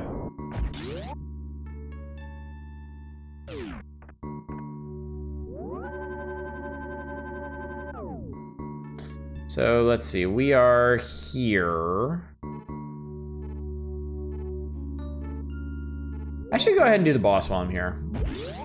I should go ahead and get it out of the way. As a kid, this boss was always my least favorite.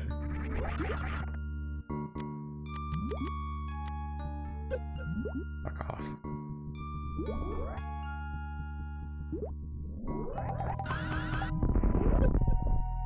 All right, we got more missiles.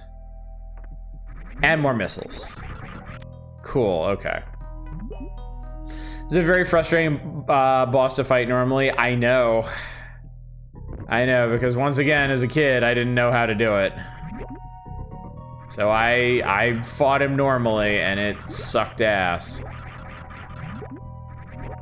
It was always a very close fight for me. So these are the fake ass Metroids. These are the ones you can just shoot. The failed experimental Metroids.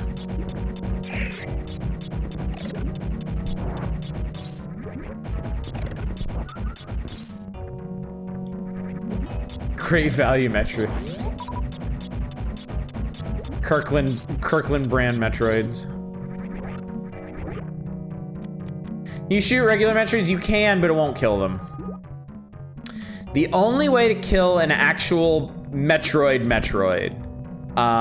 is to freeze it with the ice beam and shoot it with 5 regular missiles or 1 super missile. Oh, that's right, Meridia has a mini boss. I totally forgot. And you gotta shoot him in the face. But fortunately, he sticks his face out of these holes sometimes. I always forget about this guy.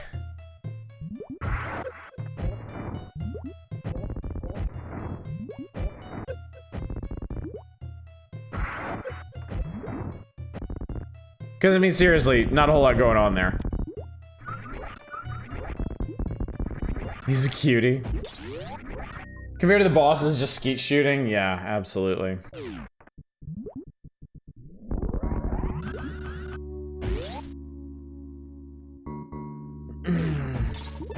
I mean, the Metroids try to wait, I missed an item? I missed an item? This is unacceptable. Oh, I did miss an item. I remember this now. Getting it though is gonna be... Do I have to get from that side?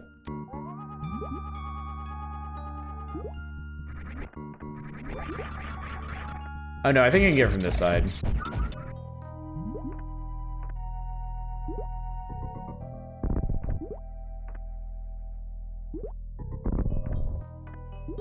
No!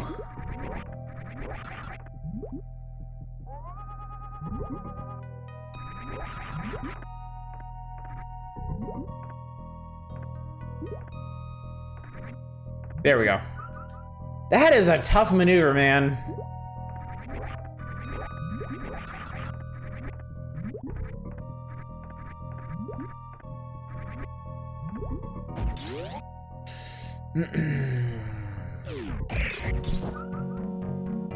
The man I wish ledge hanging was introduced earlier. Yeah. Yeah, ledge hanging is extremely useful. Okay. Freezer respawning flies and using those platforms. I don't remember how I usually do that one. I guess ultimately it doesn't matter. It is done, and that's what matters.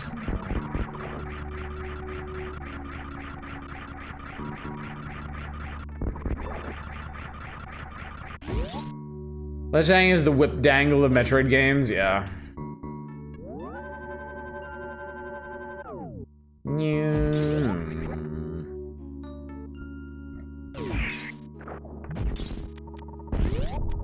Yeah, I don't care. You do you, buddy. Have fun with that.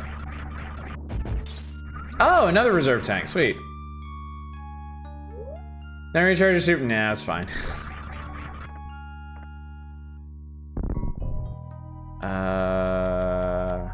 Oh, it's, yeah, it's fall down in here.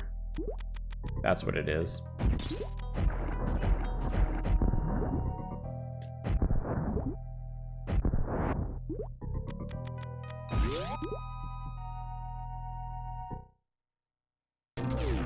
Do do do do do do do do do do do do do do do. I need to blow these up or something. Oh, I do, yeah. Hello, gentlemen. How are you today?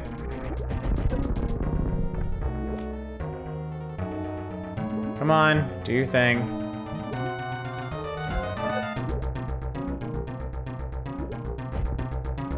He's so creepy looking, too. Actually, wait, I guess...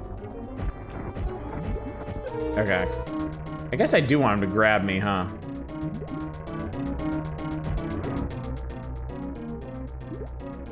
Never quite got it, the intro with those little dudes zooming around. Alright, come on.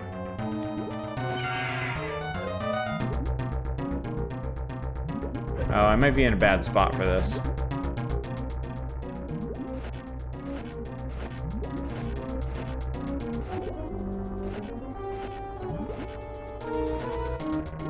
There we go.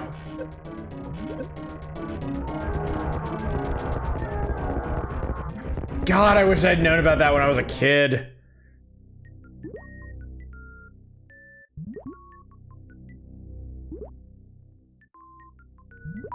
Because it is a long-ass fight if you don't do that. He takes a stupid amount of damage. Super bombs! I thought that was the intended way to beat the boss. It is, but it's not exactly intuitive. And I didn't know about it when I was a kid, so I fought him the regular way, and it is hard. Like, he's honestly probably the hardest enemy in the hardest boss in the game if you fight him straight. No, there's not another item in that chamber. All right, so now I can get up in the plasma area, and then I can go to the lower areas, and then, yeah.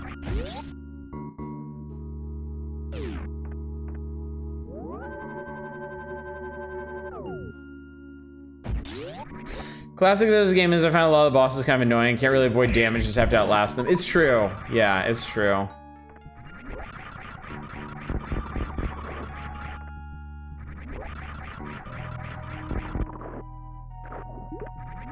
Yeah, Phantoon.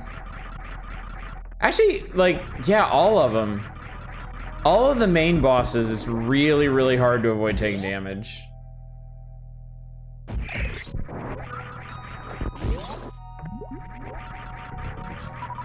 That guy, Dragon, right, is his name? Not that hard with, no, it is that hard with Kraid. Because he's got his weird-ass fingernails flying all over the screen.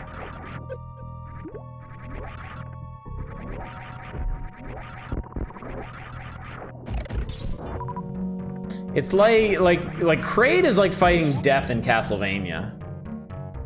Like there's just so much bullshit everywhere. It's really hard to avoid. Fortunately, he's not a difficult boss. Like he has not much health by Metroid standards.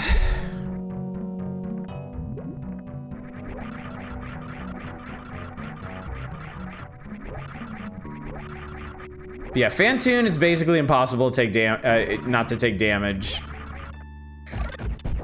Ridley, I think, is pretty impossible to not take damage there. Oh, fuck. It's pretty impossible to not take damage there just because the room is so narrow. And that's a pretty long fight, too, if I remember correctly.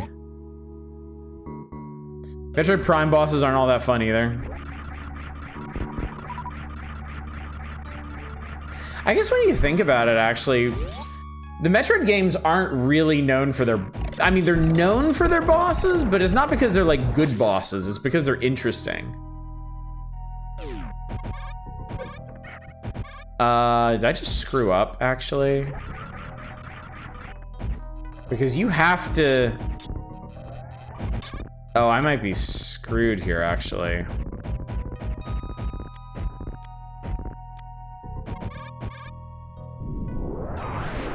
Yeah, nothing hurts these guys.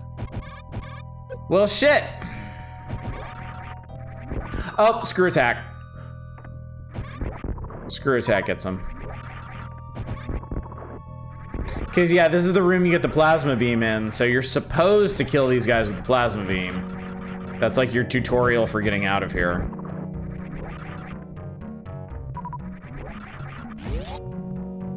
Could I request that you play Metroid Prime? You can request whatever you want, it doesn't mean I'm gonna do it. I mean, Metroid Prime is something that I would like to get to someday, but it's not a high priority. All right. We'll take the big shoot.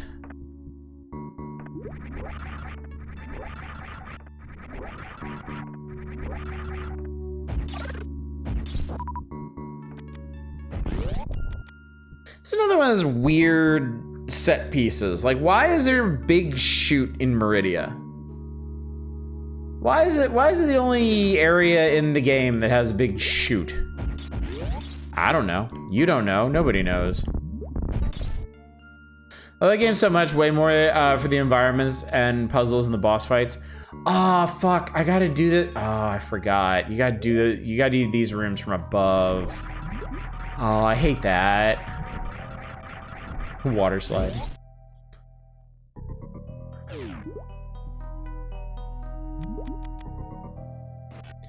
Okay, the only other place in the game that I'm gonna use the grapple beam. Oh, fuck off.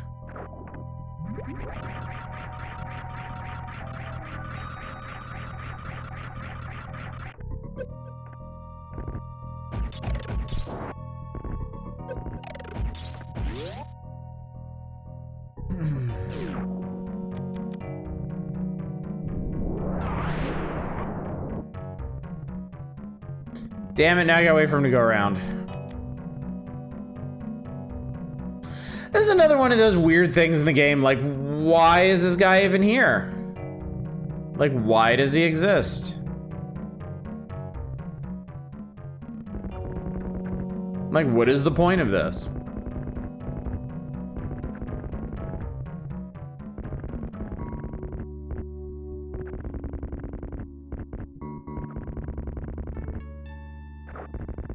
I am just, look, he's cool. He's very cool. Actually, he looks a lot like one of the bosses from Contra 3. The boss of the steel mill. The mid-boss of the steel mill. But like, what's his story? Why is he here?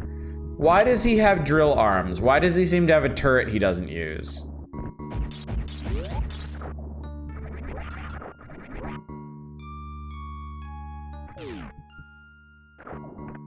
Okay, I already have the spring ball, so. What is it that you're offering me down here? Missiles! God, there's still a lot of missiles to find.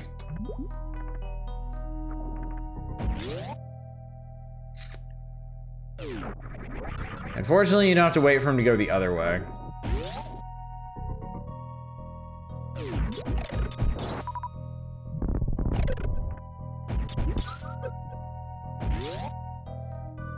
Bob the drill his way out of the wrecked ship. Oh, that's actually a neat idea. That would be cool if that was the case.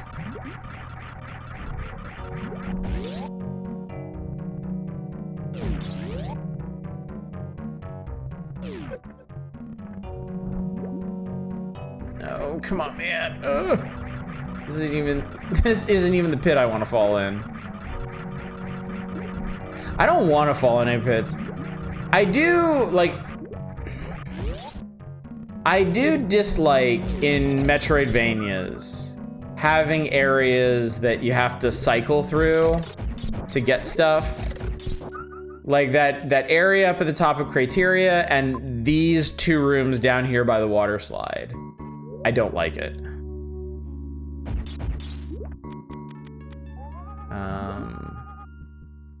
I love wreck ship so much, like, sure, why shouldn't there be ghosts in a Metroid game? Yeah, exactly. It's very, oh my god. It's unique and interesting. Meridia's gotta be my least favorite place in this game. Straight up. I mean, I say that with the caveat that I don't think there are any bad areas in this game, but in a game full of good areas, Meridia to me is the least good.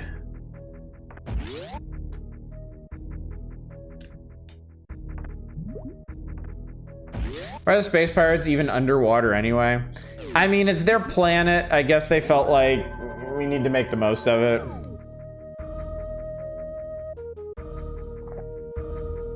I don't know, maybe they like water. They are bug people. They need to stay nice and moist.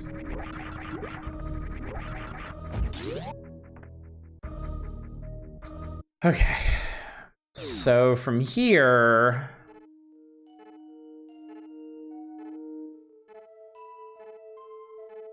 I don't even 100% remember how to get into that room.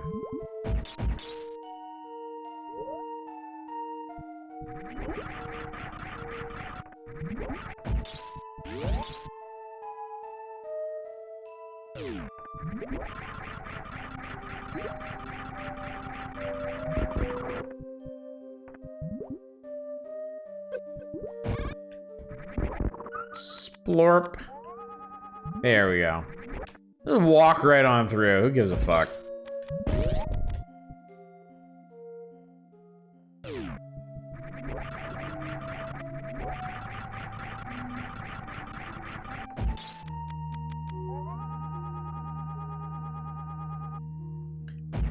Oh my god, there's something in the wall. Wait, is that more?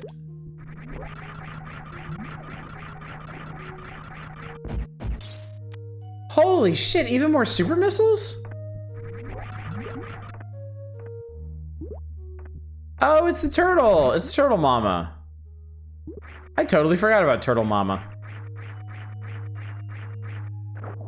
Turtle Mama's cool.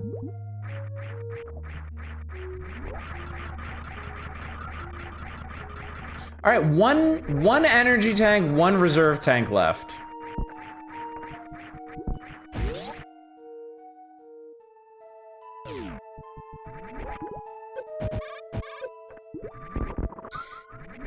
And somewhere in here is that goddamn plasma beam.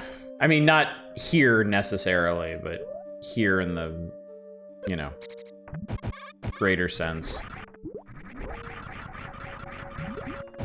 Here on ZBs. Here for me to find.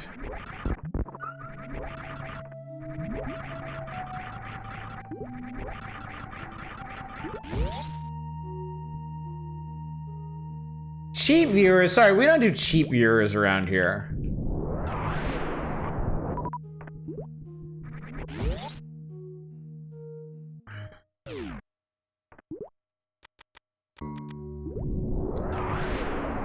Alrighty. Alrighty. I mean, make me an offer.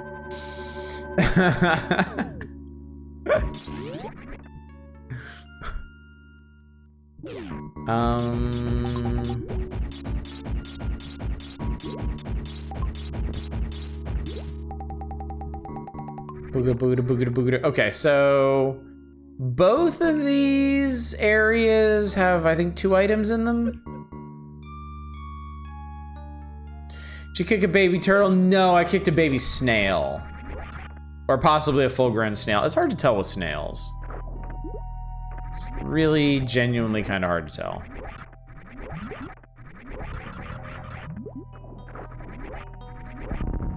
Alright, we got a missile duo here. I will accept that. I'm fine with it. Everything is fine. And now we cycle all the way back around.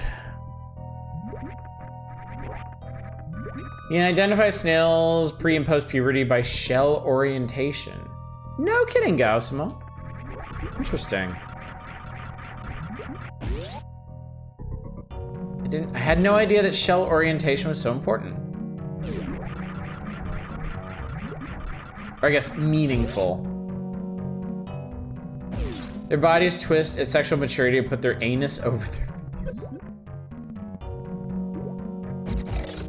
Fucking fascinating.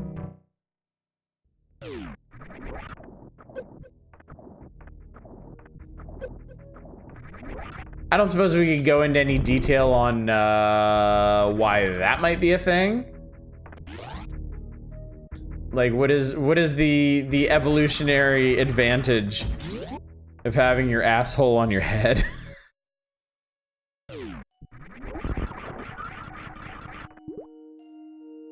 Be a snail is a stuffer. You understand why slugs did what they did. Does nature really need a why? You tell us. Ah! Does nature need a reason why? I think yes. Like, there should be an evolutionary reason for everything. I read an article recently. It was about why, like, if the way we are is so heavily defined by evolution, is there an evolutionary reason for, like, depression? And some scientists believe there actually is. Some scientists believe that depression was an evolutionary way to get people to slow down and consider their situation more carefully. Obviously, it's overkill in the modern era, but for prehistoric people, it may have been an avenue to deeper consideration of their issues. So many defects exist that just didn't kill people before they could reproduce. So there's that too. Unfortunate consequence of how their body changes to allow for reproduction. Also cause their hygiene to plummet like you might imagine. If it doesn't kill you before you reproduce, it rides. Fair enough. Fair enough. Plasma beam! Oh god. I'm really glad we did this now. That was, in fact, necessary.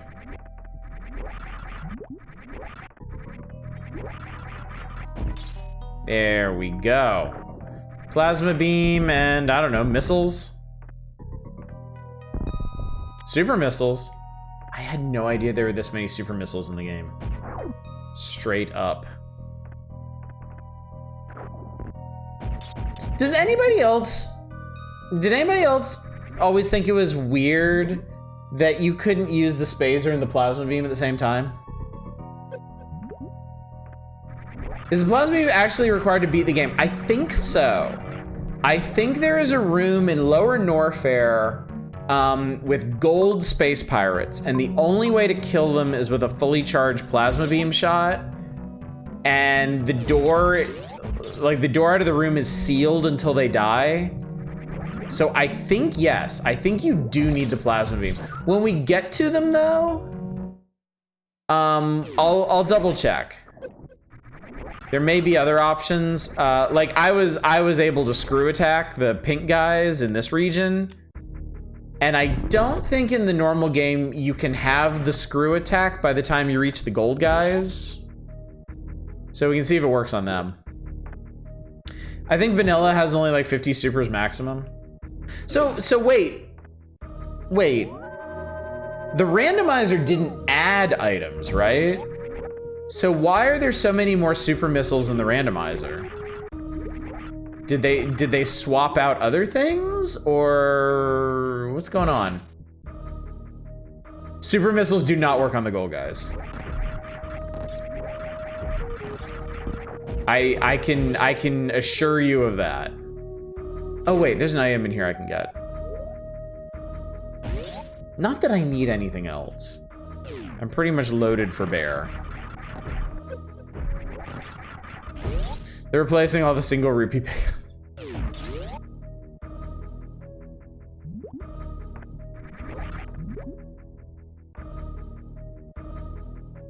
Yeah, I'm 99% sure the plasma beam is meant to be normal progression in this game, because you can't get into the room where you find it without beating Dragon. And I think the space pirates in Lower Norfair, I think is the only way to kill them.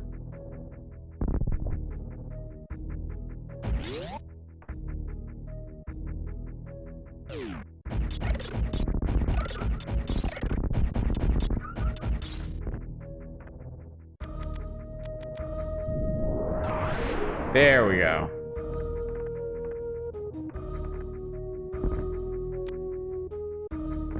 Good old missile. Nothing beats missile.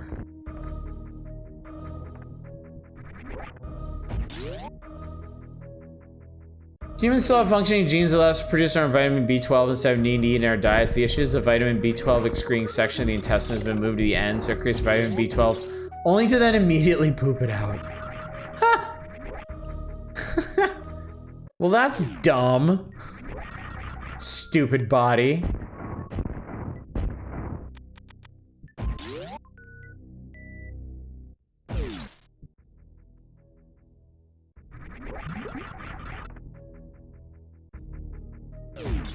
So you're saying we should poop less. The obvious... Wait, where the hell am I going? I should be going down to Norfair. I keep walking right past that. Was there anything else I've been There's one item left in Brinstar. I'll get that on the way back up. We'll finish Norfair, we'll grab that item, and then... that should be it. I can double check criteria when we go back up there, but I think I got everything there. I mean, there are no items in Torian, if I remember correctly. And we are at 88%. Sounds like an untapped market for intestinal inversions. I mean, that just sounds horrible. Like, why do you want your intestines doing that? Okay, Lower Norfair. Lower Norfair, let's go.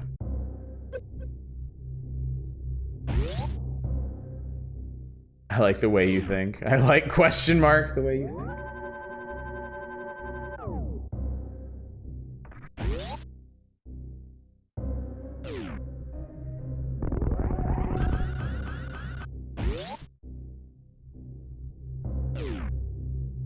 Poop being unclean depends on your species.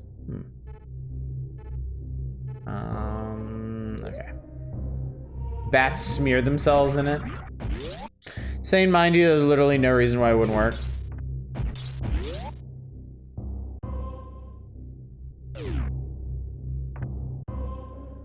Wait, what's in here?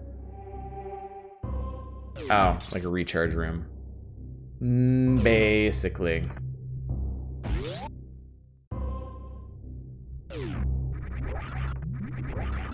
Lava monsters. Lol, lava monsters.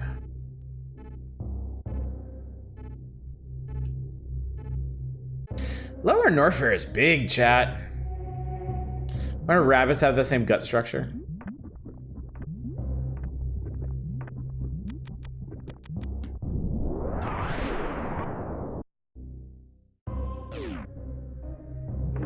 These guys! Oh, the difference is they shoot a lot faster. The Ridley face. Good old Ridley face. I know all about the gross animal facts. Well, thanks for bringing a little culture to the stream tonight, Gausimo. I appreciate it. I really do. It's fascinating stuff. I am not even being facetious. Fun fact, rabbits have 2 types of poop, fecal pellets and cecotropes. Dun, dun, dun, dun. Okay, I remember there's like 2 ways around this place. I think, I don't remember. Let me go this way first. I love Lower Norfair. Lower Norfair is so cool.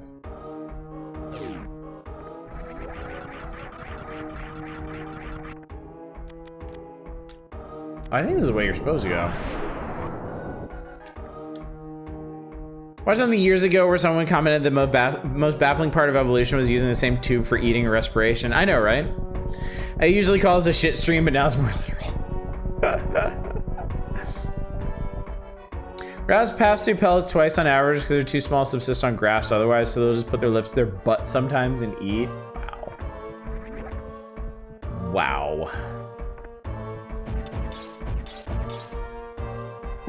I love that Lower Norfair is like this old ruined temple. Like I assume it's an old Chozo temple.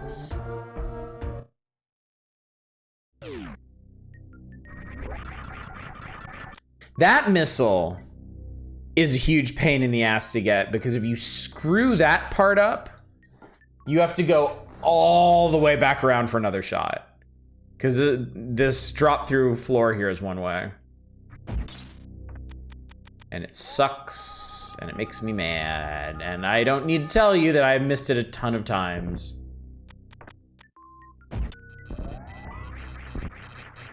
Now this is the hard one.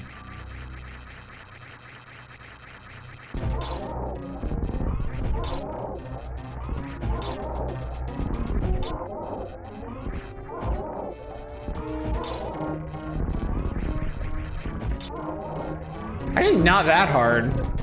I think when I was a kid, I was just like bound and determined to use missiles on him, but he don't like that.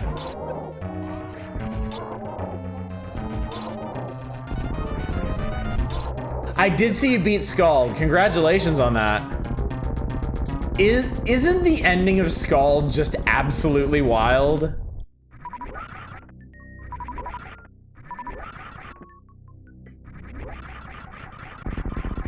Like, it is so good. Where is it? What is Scald? There is a retro RPG. Super missiles. There's a retro RPG that came out this year called Scald Against the Black Priory. It's an old school CRPG, but with modern sensibilities, it is extremely good. It is like dark fantasy, cosmic horror, and it does it incredibly well. Yes, that guy will catch your super missiles and throw them back at you. If you double up though, you can still hit him with super missiles, and I'm pretty sure when I was a kid, I very stubbornly did that instead of just doing what I did now, because I was convinced that super missiles would kill him faster, which of course they won't. All right, looks like we want to go up here. Wow, I had that and lost it. Okay, these fucking green guys. These are the ones that I'm talking about. So we're gonna try a little experiment here. Okay. Oh, it looks like super bombs actually damage them. Okay, so you can't actually kill those guys with super missiles. So I wouldn't have been stuck here.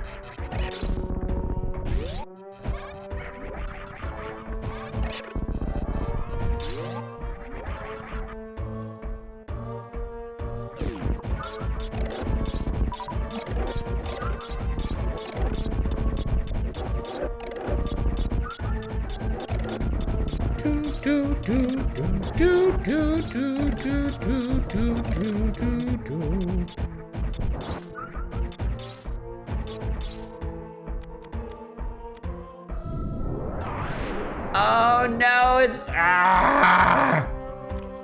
you have to come around from the other direction, and then god damn it.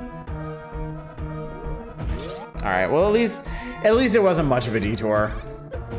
So yeah, we'll be back through here.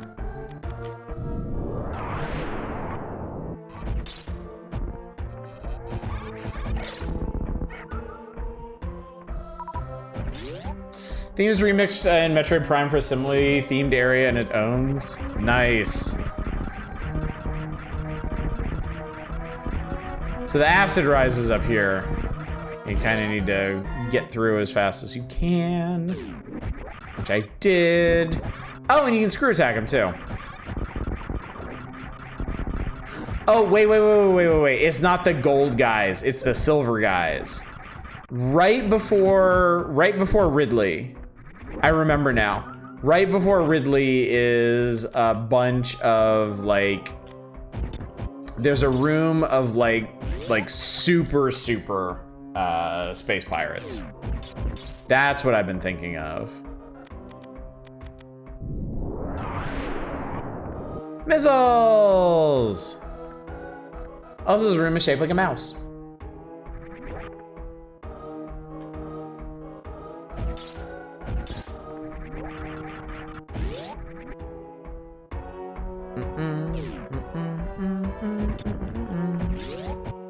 So yeah, we'll have to see what I can do with the gray guys.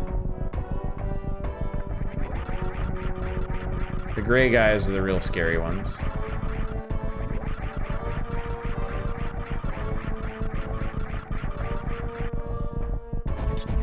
But not the mouse, so we don't get scared. All right. Up leads to a bunch of items. That's how we're gonna leave this place. That's how we're gonna get out of here. So let's go kill Ridley.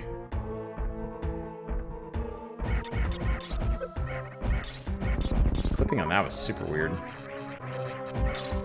Steamboat Willie is public domain, though. It is true. You are correct.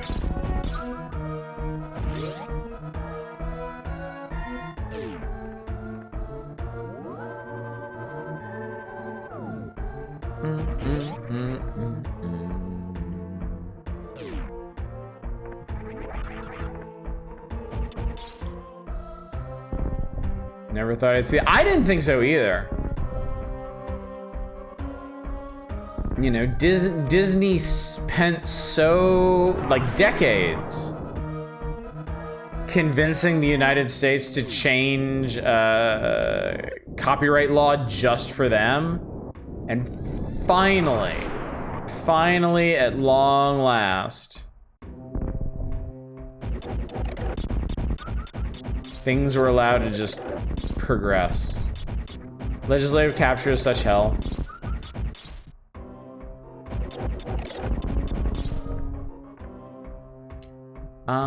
Let's see, there's a thingy over here.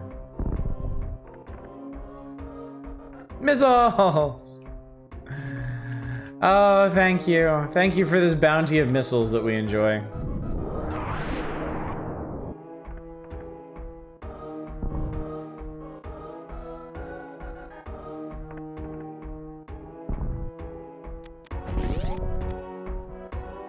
DC and Marvel also lost a super... These guys! Okay, missiles bounce off of them. Super missiles bounce off of them. Super bombs have no effect. Screw attack has no effect.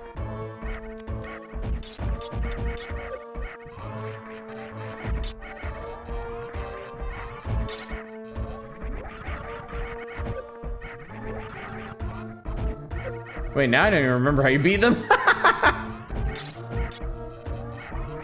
Motherfucker tried to kick you. Motherfucker did kick me.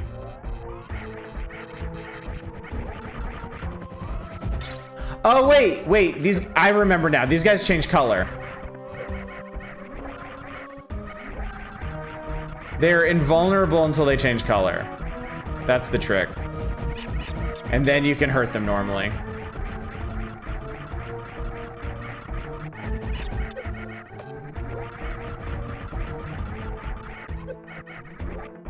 Ah, but you can't screw attack him.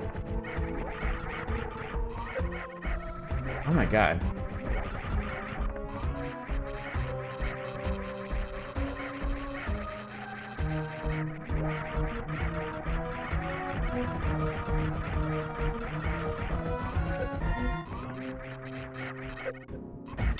I am doing terrible at this.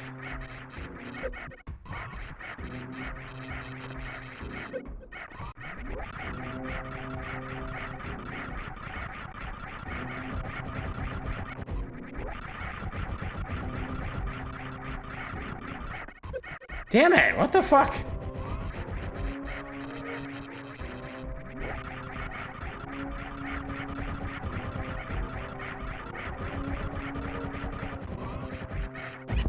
Jesus Christ. Not my favorite counter in the game. Yeah, these guys fucking suck. These guys blow. Oh, that's right. And they give you... They were nice enough to give you like a little recharge spot right here.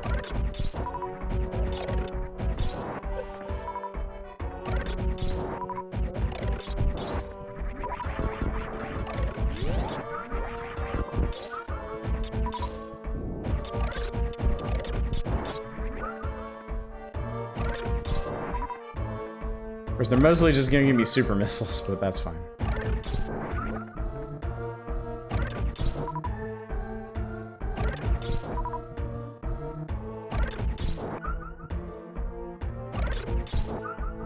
Now I'm playing No, it's great when Oddish has to do it. What cultural significance does the Wasp Pit have to local space pirates? Good question. This is fine. It's fine. Everything is fine.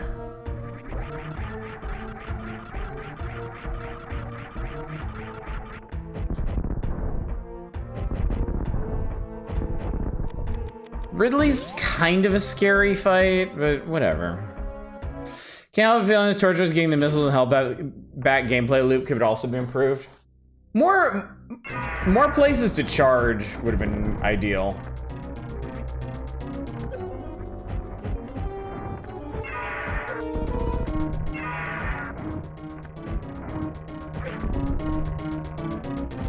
And yeah, this is not one of the better fights in the game. Because it's hard just to even see where Ridley is or what he's doing. I mean, cool that they tried to make a more vertical fight, but it doesn't really work so well. Oh, fucking lay off. Oh wait, he's dead. Wow, that was a lot faster than I thought. I remember that being a much longer fight. Hey, power bombs, do you need to heal? Oh no, the baby. There's an item in here. Where is it? Under the door, of course, and it's the final E-tank. Yeah, I don't remember how the crystal flash works because it's very, very specific. Like, you need to be, I think you need to be, you need, all of your E-tanks need to be empty. You need to be on your last 100 health, and I think you need to be below 50 points. And then you need, it's not just super bombs either. You need super bombs, you need missiles, you need super missiles, and it consumes all of them to do it. I'm sure somebody in chat could post the actual mechanics of it, but I have never done it in the course of normal gameplay. It's too situational.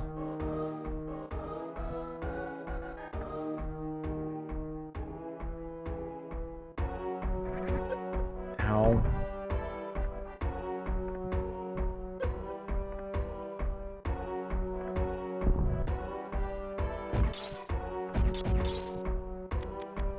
Select power bombs. Samus must have 50 or less energy, empty reserve tanks, at least 10 missiles, 10 super missiles, and 11 power bombs. 1 to initiate the crystal flash and 10 more consume. Samus must enter morph ball form and spend 1 power bomb at the end of the power bomb's explosion. Players holding the aim up, aim down button, L and R, down and fire. Samus will do a thing. It's one of those things that's so incredibly specific. Like, I can't believe anybody figured it out.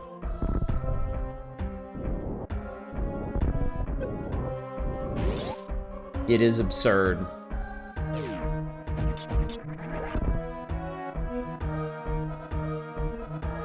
Has to be a Nintendo Power thing. That's where I learned about it. In a couple months, I believe, in classified information, they'll have the little expose explaining it. But even so, what's the point? Like, in what situation are you going to have less than 50 health? Like, right now, just for clarity's sake, at this very moment, I have 1,422 health, roughly. 1,422 health. You have to have less than 50. And you need at least 10 of your consumable weapons each. Now, what kind of situation are you going to be in where you are on the absolute verge of death, and yet you still have, like, tools left? Also, this room is super fucking cool. I love it.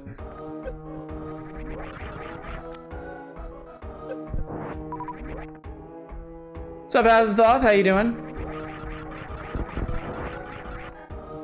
Weird, I think Crystal Flash is more common knowledge than the weird special charge shots. Really? When are you ever gonna use the charged bomb spread? I didn't know about that just from accidentally doing it. That's the thing. You cannot accidentally Crystal Flash. It will never happen because the conditions for doing it are so incredibly specific. But you can absolutely accidentally do the special charge shots.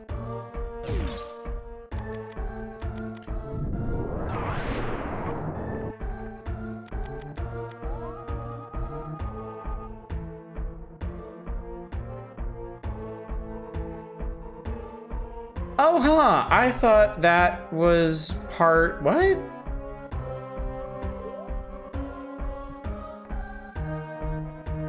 I could have sworn this was part of Lower Norfair.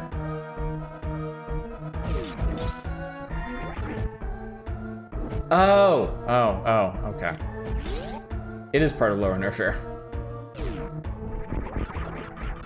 I wasn't insane.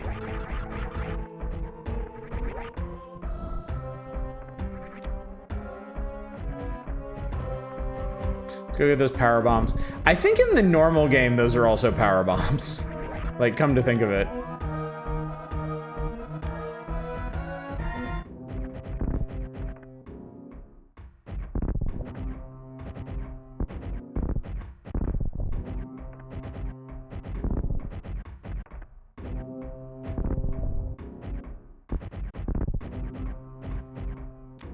Oh my god, don't make this any more complicated than it already is.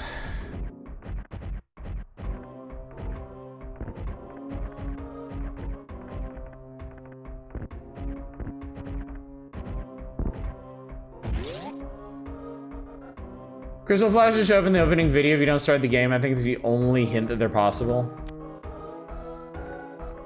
See, I don't think I don't think as a kid I ever let that attract mode play. Ever. I love crazy meta knowledge mechanics though, like Symphony of the Night inputs. I really like the Symphony of the Night ones. I think the Symphony of the Night stuff is really cool.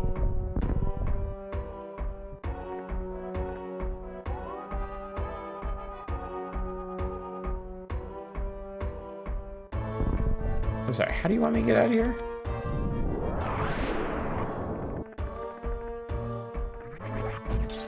I'm sorry, how did you want me to get out of here again?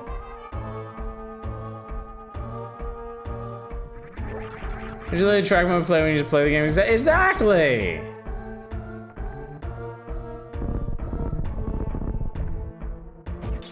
Oh, God, I'm stupid. Get out that way. Now with a room you can put down that deters enemies.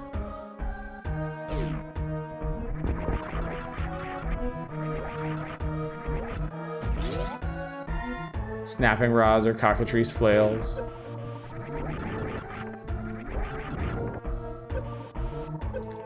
Ow, it's acid. I don't really care though. I am functionally immortal.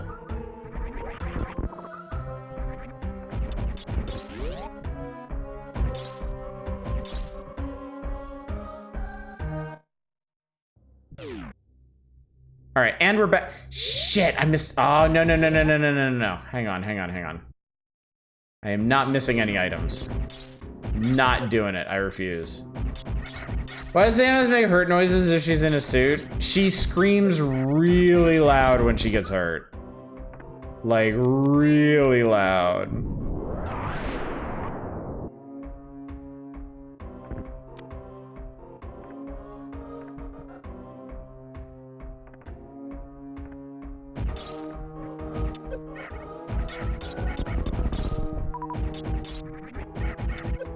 She's got a shield. It's psychosomatic. It's like me saying ow every time I get hit in a video game. It's not hurting me, but you know. Okay, I have cleaned out Norfair. 98% completion. Cool, okay. I'm missing like 1 or 2 items, I guess. Yeah, going for 100. Might as well, right? I mean, since everything's marked on the map, I might as well. As is up, this is a Super Metroid Randomizer, if you hadn't noticed yet.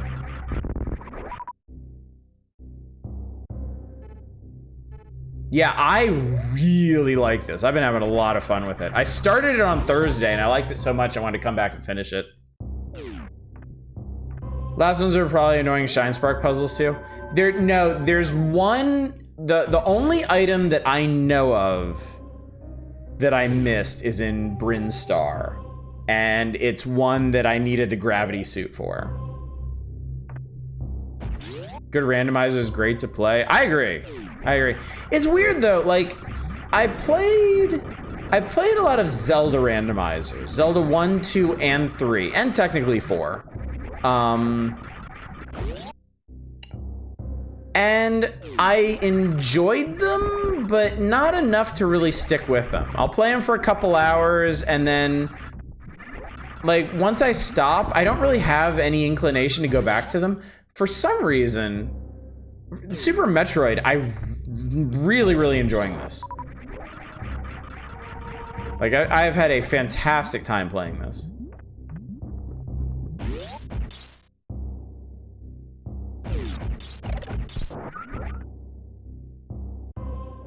Which one do you consider to be 4? Link's Awakening. Truth's suit is sapient, you're hearing it scream.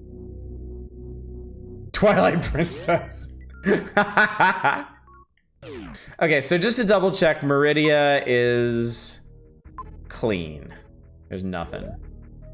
Zelda timelines are so complicated. I don't even bother. I pay no mind to that. Each Zelda is its own Zelda, and I assume there's no connection between any of them. Okay, Bryn Star. I got the last item down there. That shit connects to Meridia. That one down in the corner is, I think, all I need. And I know Wrecked Ship is clean. So the only other place that anything could be hiding is in Crateria. Which, it can't be hiding because everything's on the map. So we'll get this item, and if we're not 100%, then it has to be in Crateria.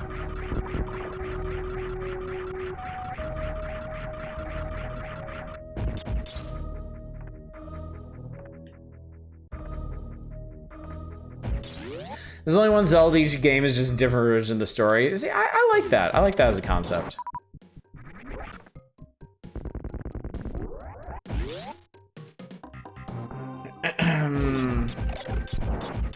Zelda timelines were created so Nintendo could sell a book about them. They actually existed for like a decade without Nintendo offering their own.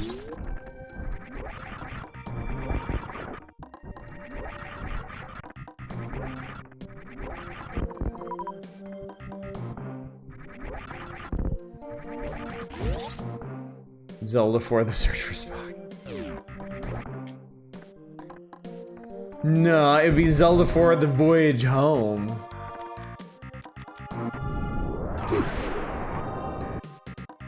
I have a contentious question. Hit me. Are goblins fairies? I am not qualified to answer this. I do not know enough about Fae classifications to say so. Missiles! 99%. Okay, there's still something missing. I think they are like definitely. No, but they are Fae. Okay, I think that has to mean that something is up in Crateria. Has to. There are no items in Torian, right? I'm not crazy.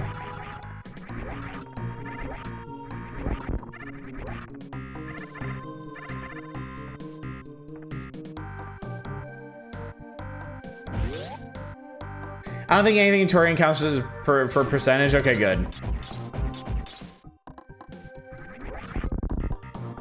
That was awkward.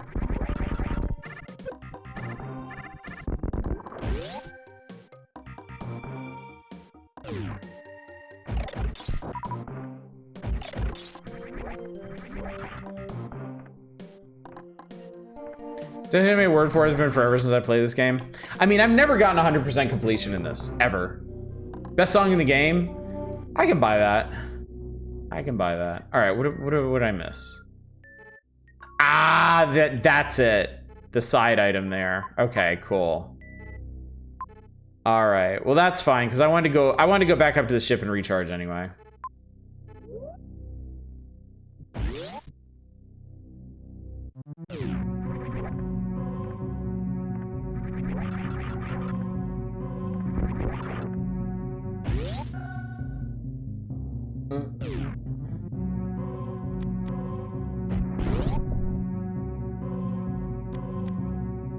Samus suit is a plug-in hybrid. I do like the assertion of dwarves or elves because it gets very funny responses. Dwarves can't be elves because I like dwarves.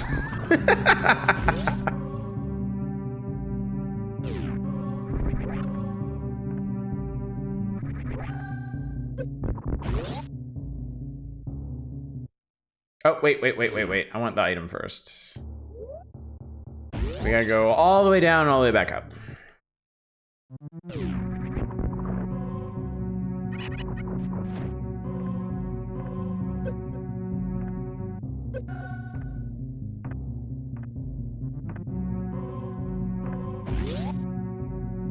Confusion on if dark elves and dwarves are the same figure.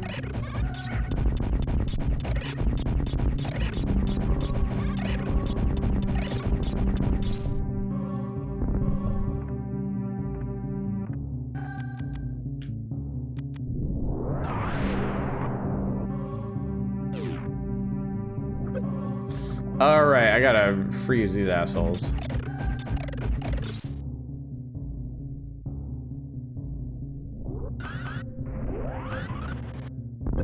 Missiles! All right. So final count, 175 missiles, 125 super missiles, 30 super bombs. That's a good spread, I like that. And we are 100% items. We are in like Flynn. Use the word fairy varyingly to mean for the realm of existence of creatures from there and the subset of only specific kinds of creatures that can be very different depending. Light mother brain the hell up. It's so satisfying. I don't okay. I don't the end game of Metroids is always a mixed bag for me. And I mean Metroid 1 and Metroid 3 specifically. I don't love the gameplay of Torian.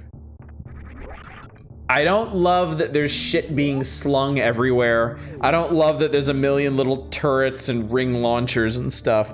I don't love the way that Metroids can latch onto you. I don't love the fight with Mother Brain or anything. In terms of atmosphere, though, I don't think there's many things in video games like it.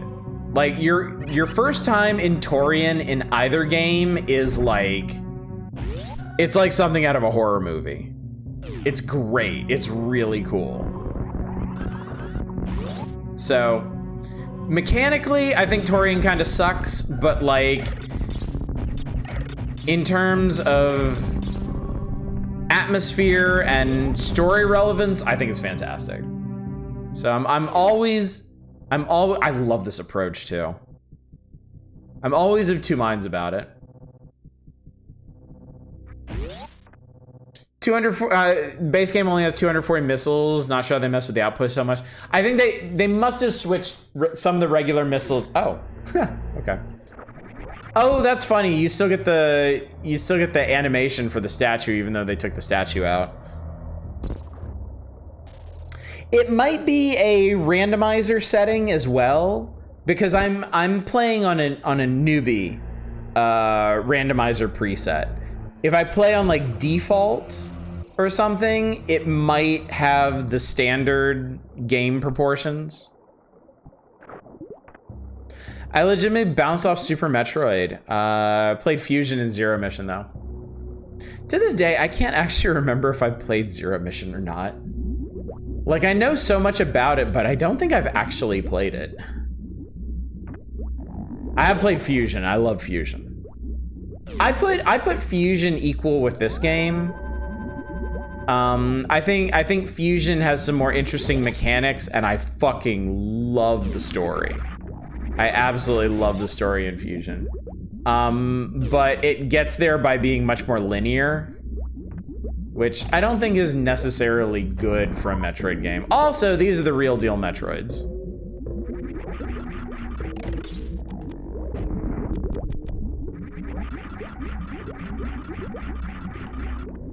I like that they're repulsed by the screw attack.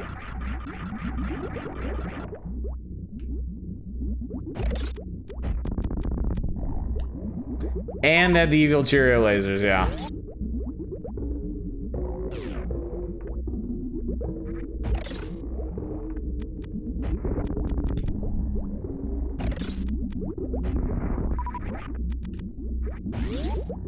People complain about the railroading. That's how Super Metroid was designed anyways.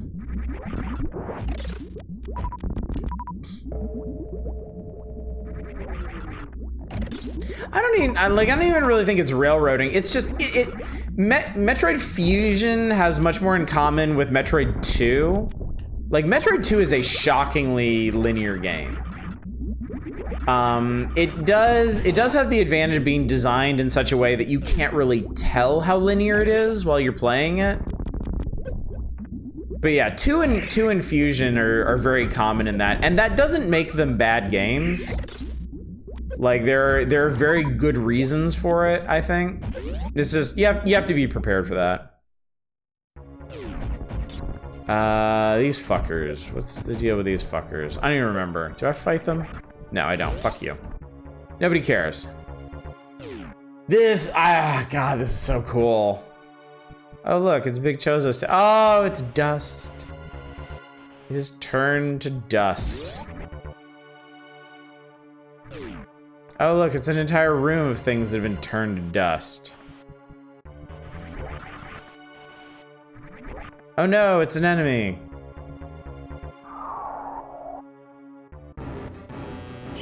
That's a big Metroid! Ow.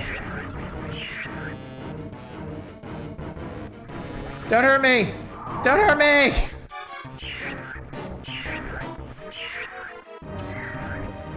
The baby. That was I think maybe it was like one of the statues that got dusted. Maybe.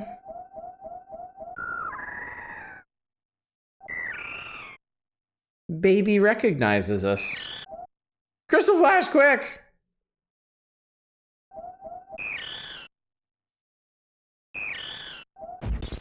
Death of the speedrun. Quick, do the crystal thing? No, I refuse.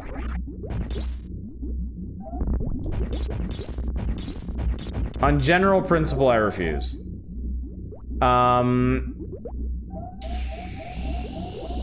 Actually, you can restore all your shit here, can't you? What was it? It's like, roll up into a ball, hold the top button, it's like, hold the top buttons and something, and... What is it? How the fuck do you do it? Yeah, no, as a thought, people just want to see the crystal flash. They're gonna annoy me until I do it.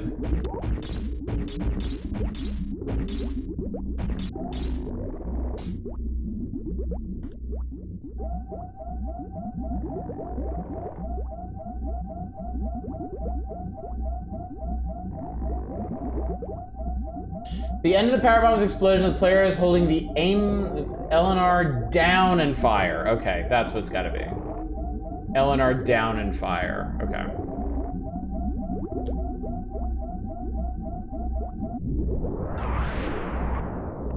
It didn't work.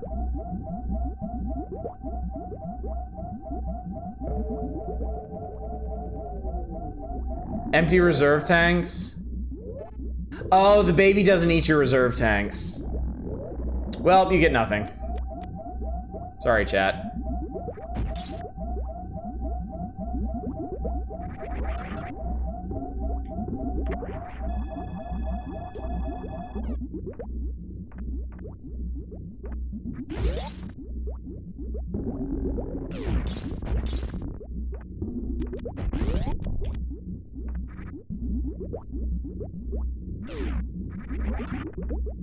Alas and alack.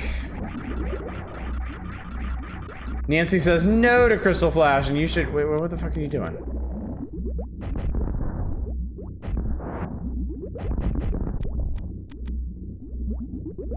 Have you done the special charge shots? No.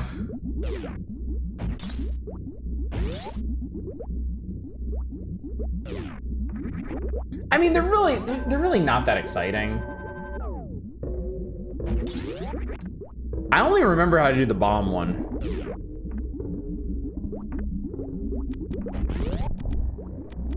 Oh boy, chat, it's time.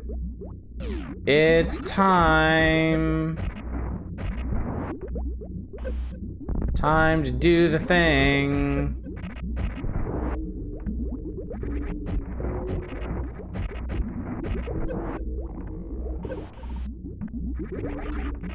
Look who it is! Queen Brain in a jar. Fuck you and your jar. What do you think about that? Ooh. Ooh. Ooh. Ooh. Ooh. Chat, imagine taking a missile to the brain and then realize this lady took like a dozen missiles to the brain. So it's very weird to me this is the pirate boss. Okay, I've got a question for those in the know. Like, in the original Japanese concept of Metroid, Is Mother Brain's crew, like, are they space pirates? Like, what is their deal?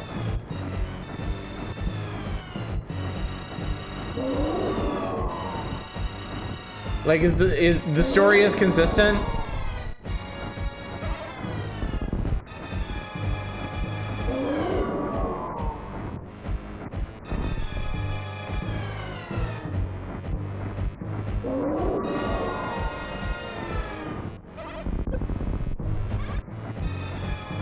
So yeah, where did they find it? Ow. Where did they find a giant brain lady in space? And why do they keep her in a jar?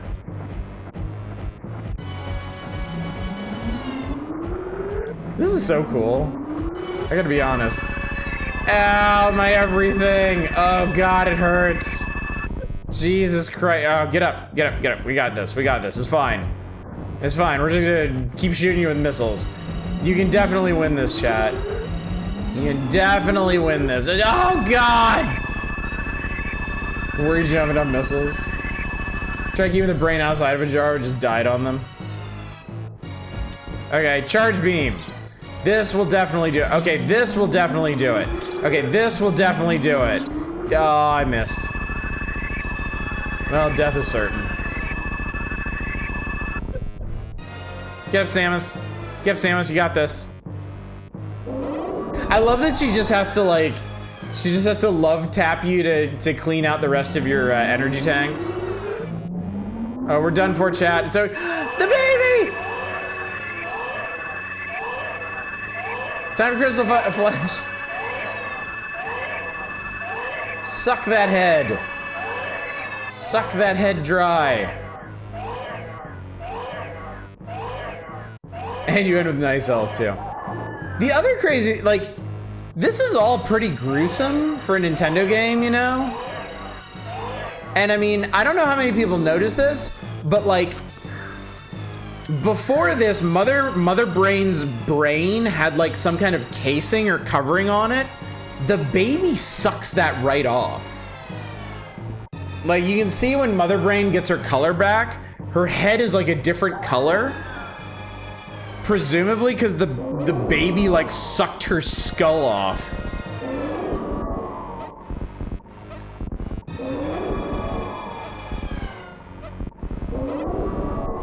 No, baby, it's gonna be okay. Baby, it's... No! Oh, you fucked with the wrong lady.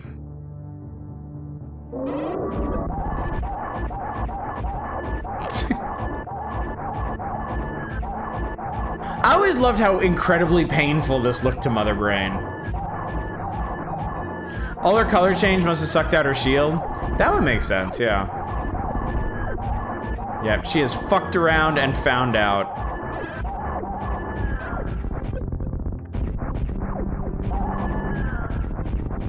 The Hyper Beam is so good, and I wish there was a way to get in the course of normal gameplay. And then Mother Brain's head falls on the ground and then, like, crumbles. Like, rah. Pretty gruesome. I do enjoy how this story is told with mostly aliens and no English. Time bomb set. 3 minutes. You know, you could just set it for longer. Like, it's not like any of these... Not like any of the space pirates have, like, their own ships or anything. They're all gonna fucking die. Like, it is straight over for them. You could, but that'd be less drag. I'm just saying, man. I'm just saying. Samus doesn't have to put herself through all this shit. Is it some kind of penance for letting the baby die? I don't know. I don't know.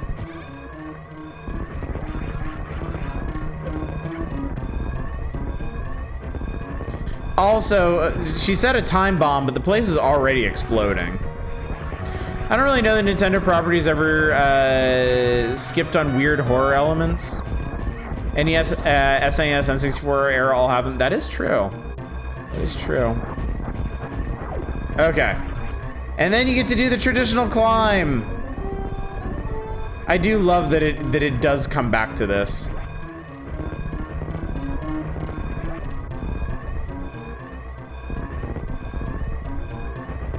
Yeah, load-bearing boss. I mean, literally, her brain jar was like a pillar holding the place together. Earthbound, you go back and abort the bad guy.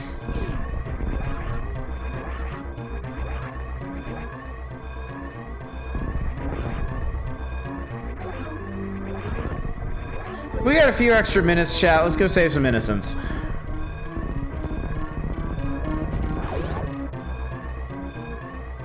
Who set us up the bomb here? Samus or Brain? I assume Samus. It's our friends! Quick, get the fuck out of here! Go! Idiot, go! Get out! Acid! Moron.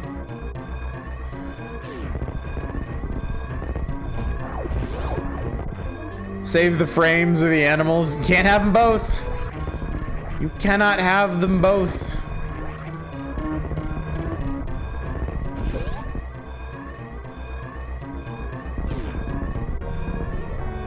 I mean, we even fucked up the weather on this planet. Now we have a steak dinner later.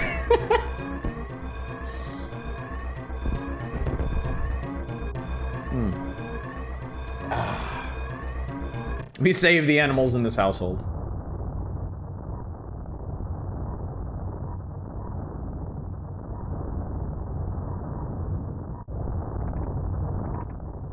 ZBC is like a real shithole.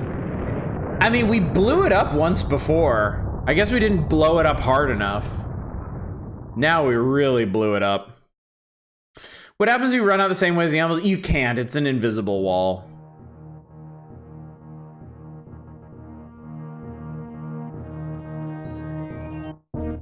The operation was completed successfully. Real time. I beat 4 hours, chat. I don't actually know the Samus East. Does he have anything that isn't in plasma ball form? That's a good question. That is a good question. Yeah, the little dot that shoots off. I finished Randomizer, chat. I have seriously never finished a Randomizer before. But this was super fun, start to finish. I really enjoyed this.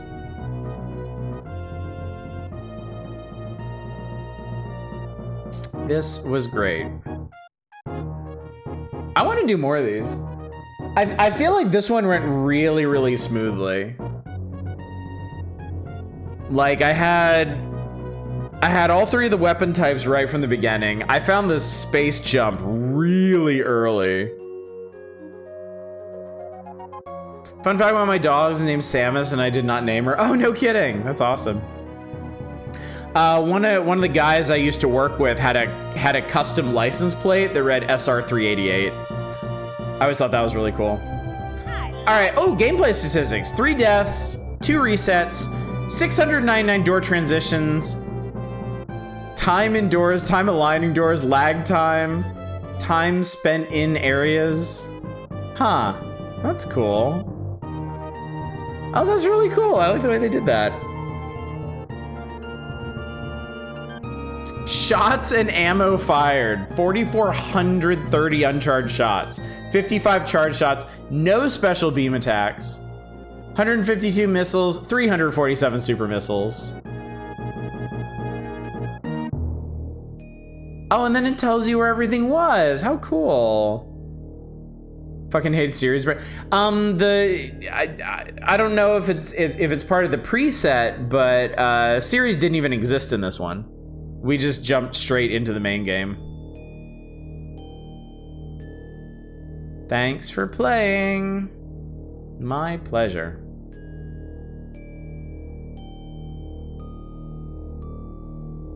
My big old pleasure. Oh. I'm amused that the randomizer is the time you 100% a game. I know, right? That should give you some idea of how much I enjoyed it.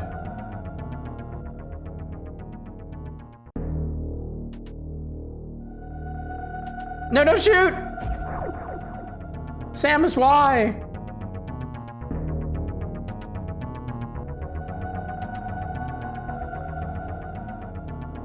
"100% items." Yep, that's all the items. See you next mission. Shikamaru means dear.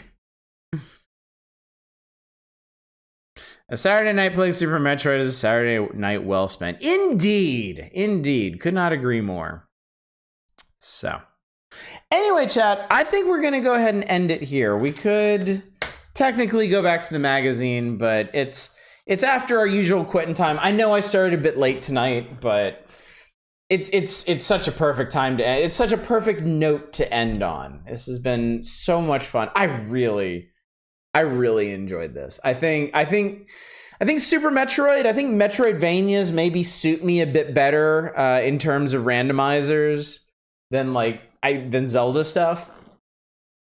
That's my guess. It's what occurs to me anyway. But yeah. Okay, so schedule reminders. Tomorrow night, no stream. Absolutely no stream. No chance of any stream. 0% chance of stream tomorrow night. Monday, we're gonna be playing Detention. Really good, really dark Taiwanese point-and-click horror game. On Tuesday, that is the launch day for Anthology of the Killer. We'll be checking that out. Y'all are cute. Wednesday, we'll be trying the Dream Machine and also talking about whether or not we want to do a full playthrough of said Dream Machine. We will be back to the magazine on Tuesday, so don't you worry about that. We will be playing some middling ass Super Nintendo games on Thursday. I said Tuesday, didn't I? I meant Thursday. And Anthology of the Killer is Tuesday. Powers will continue on Saturday, and then Friday is a small collection of Spooktober appropriate games. I forget which ones specifically, but we'll talk about all that next week. Don't you worry none about it. So yeah, that's the plan. Let me go find somebody for y'all to raid. Let's go see who's up. Well, I believe I will send you over to Arch tonight. Arch is playing Turmoil, which is a kind of, if I remember correctly, sort of board gamey video game about drilling for oil.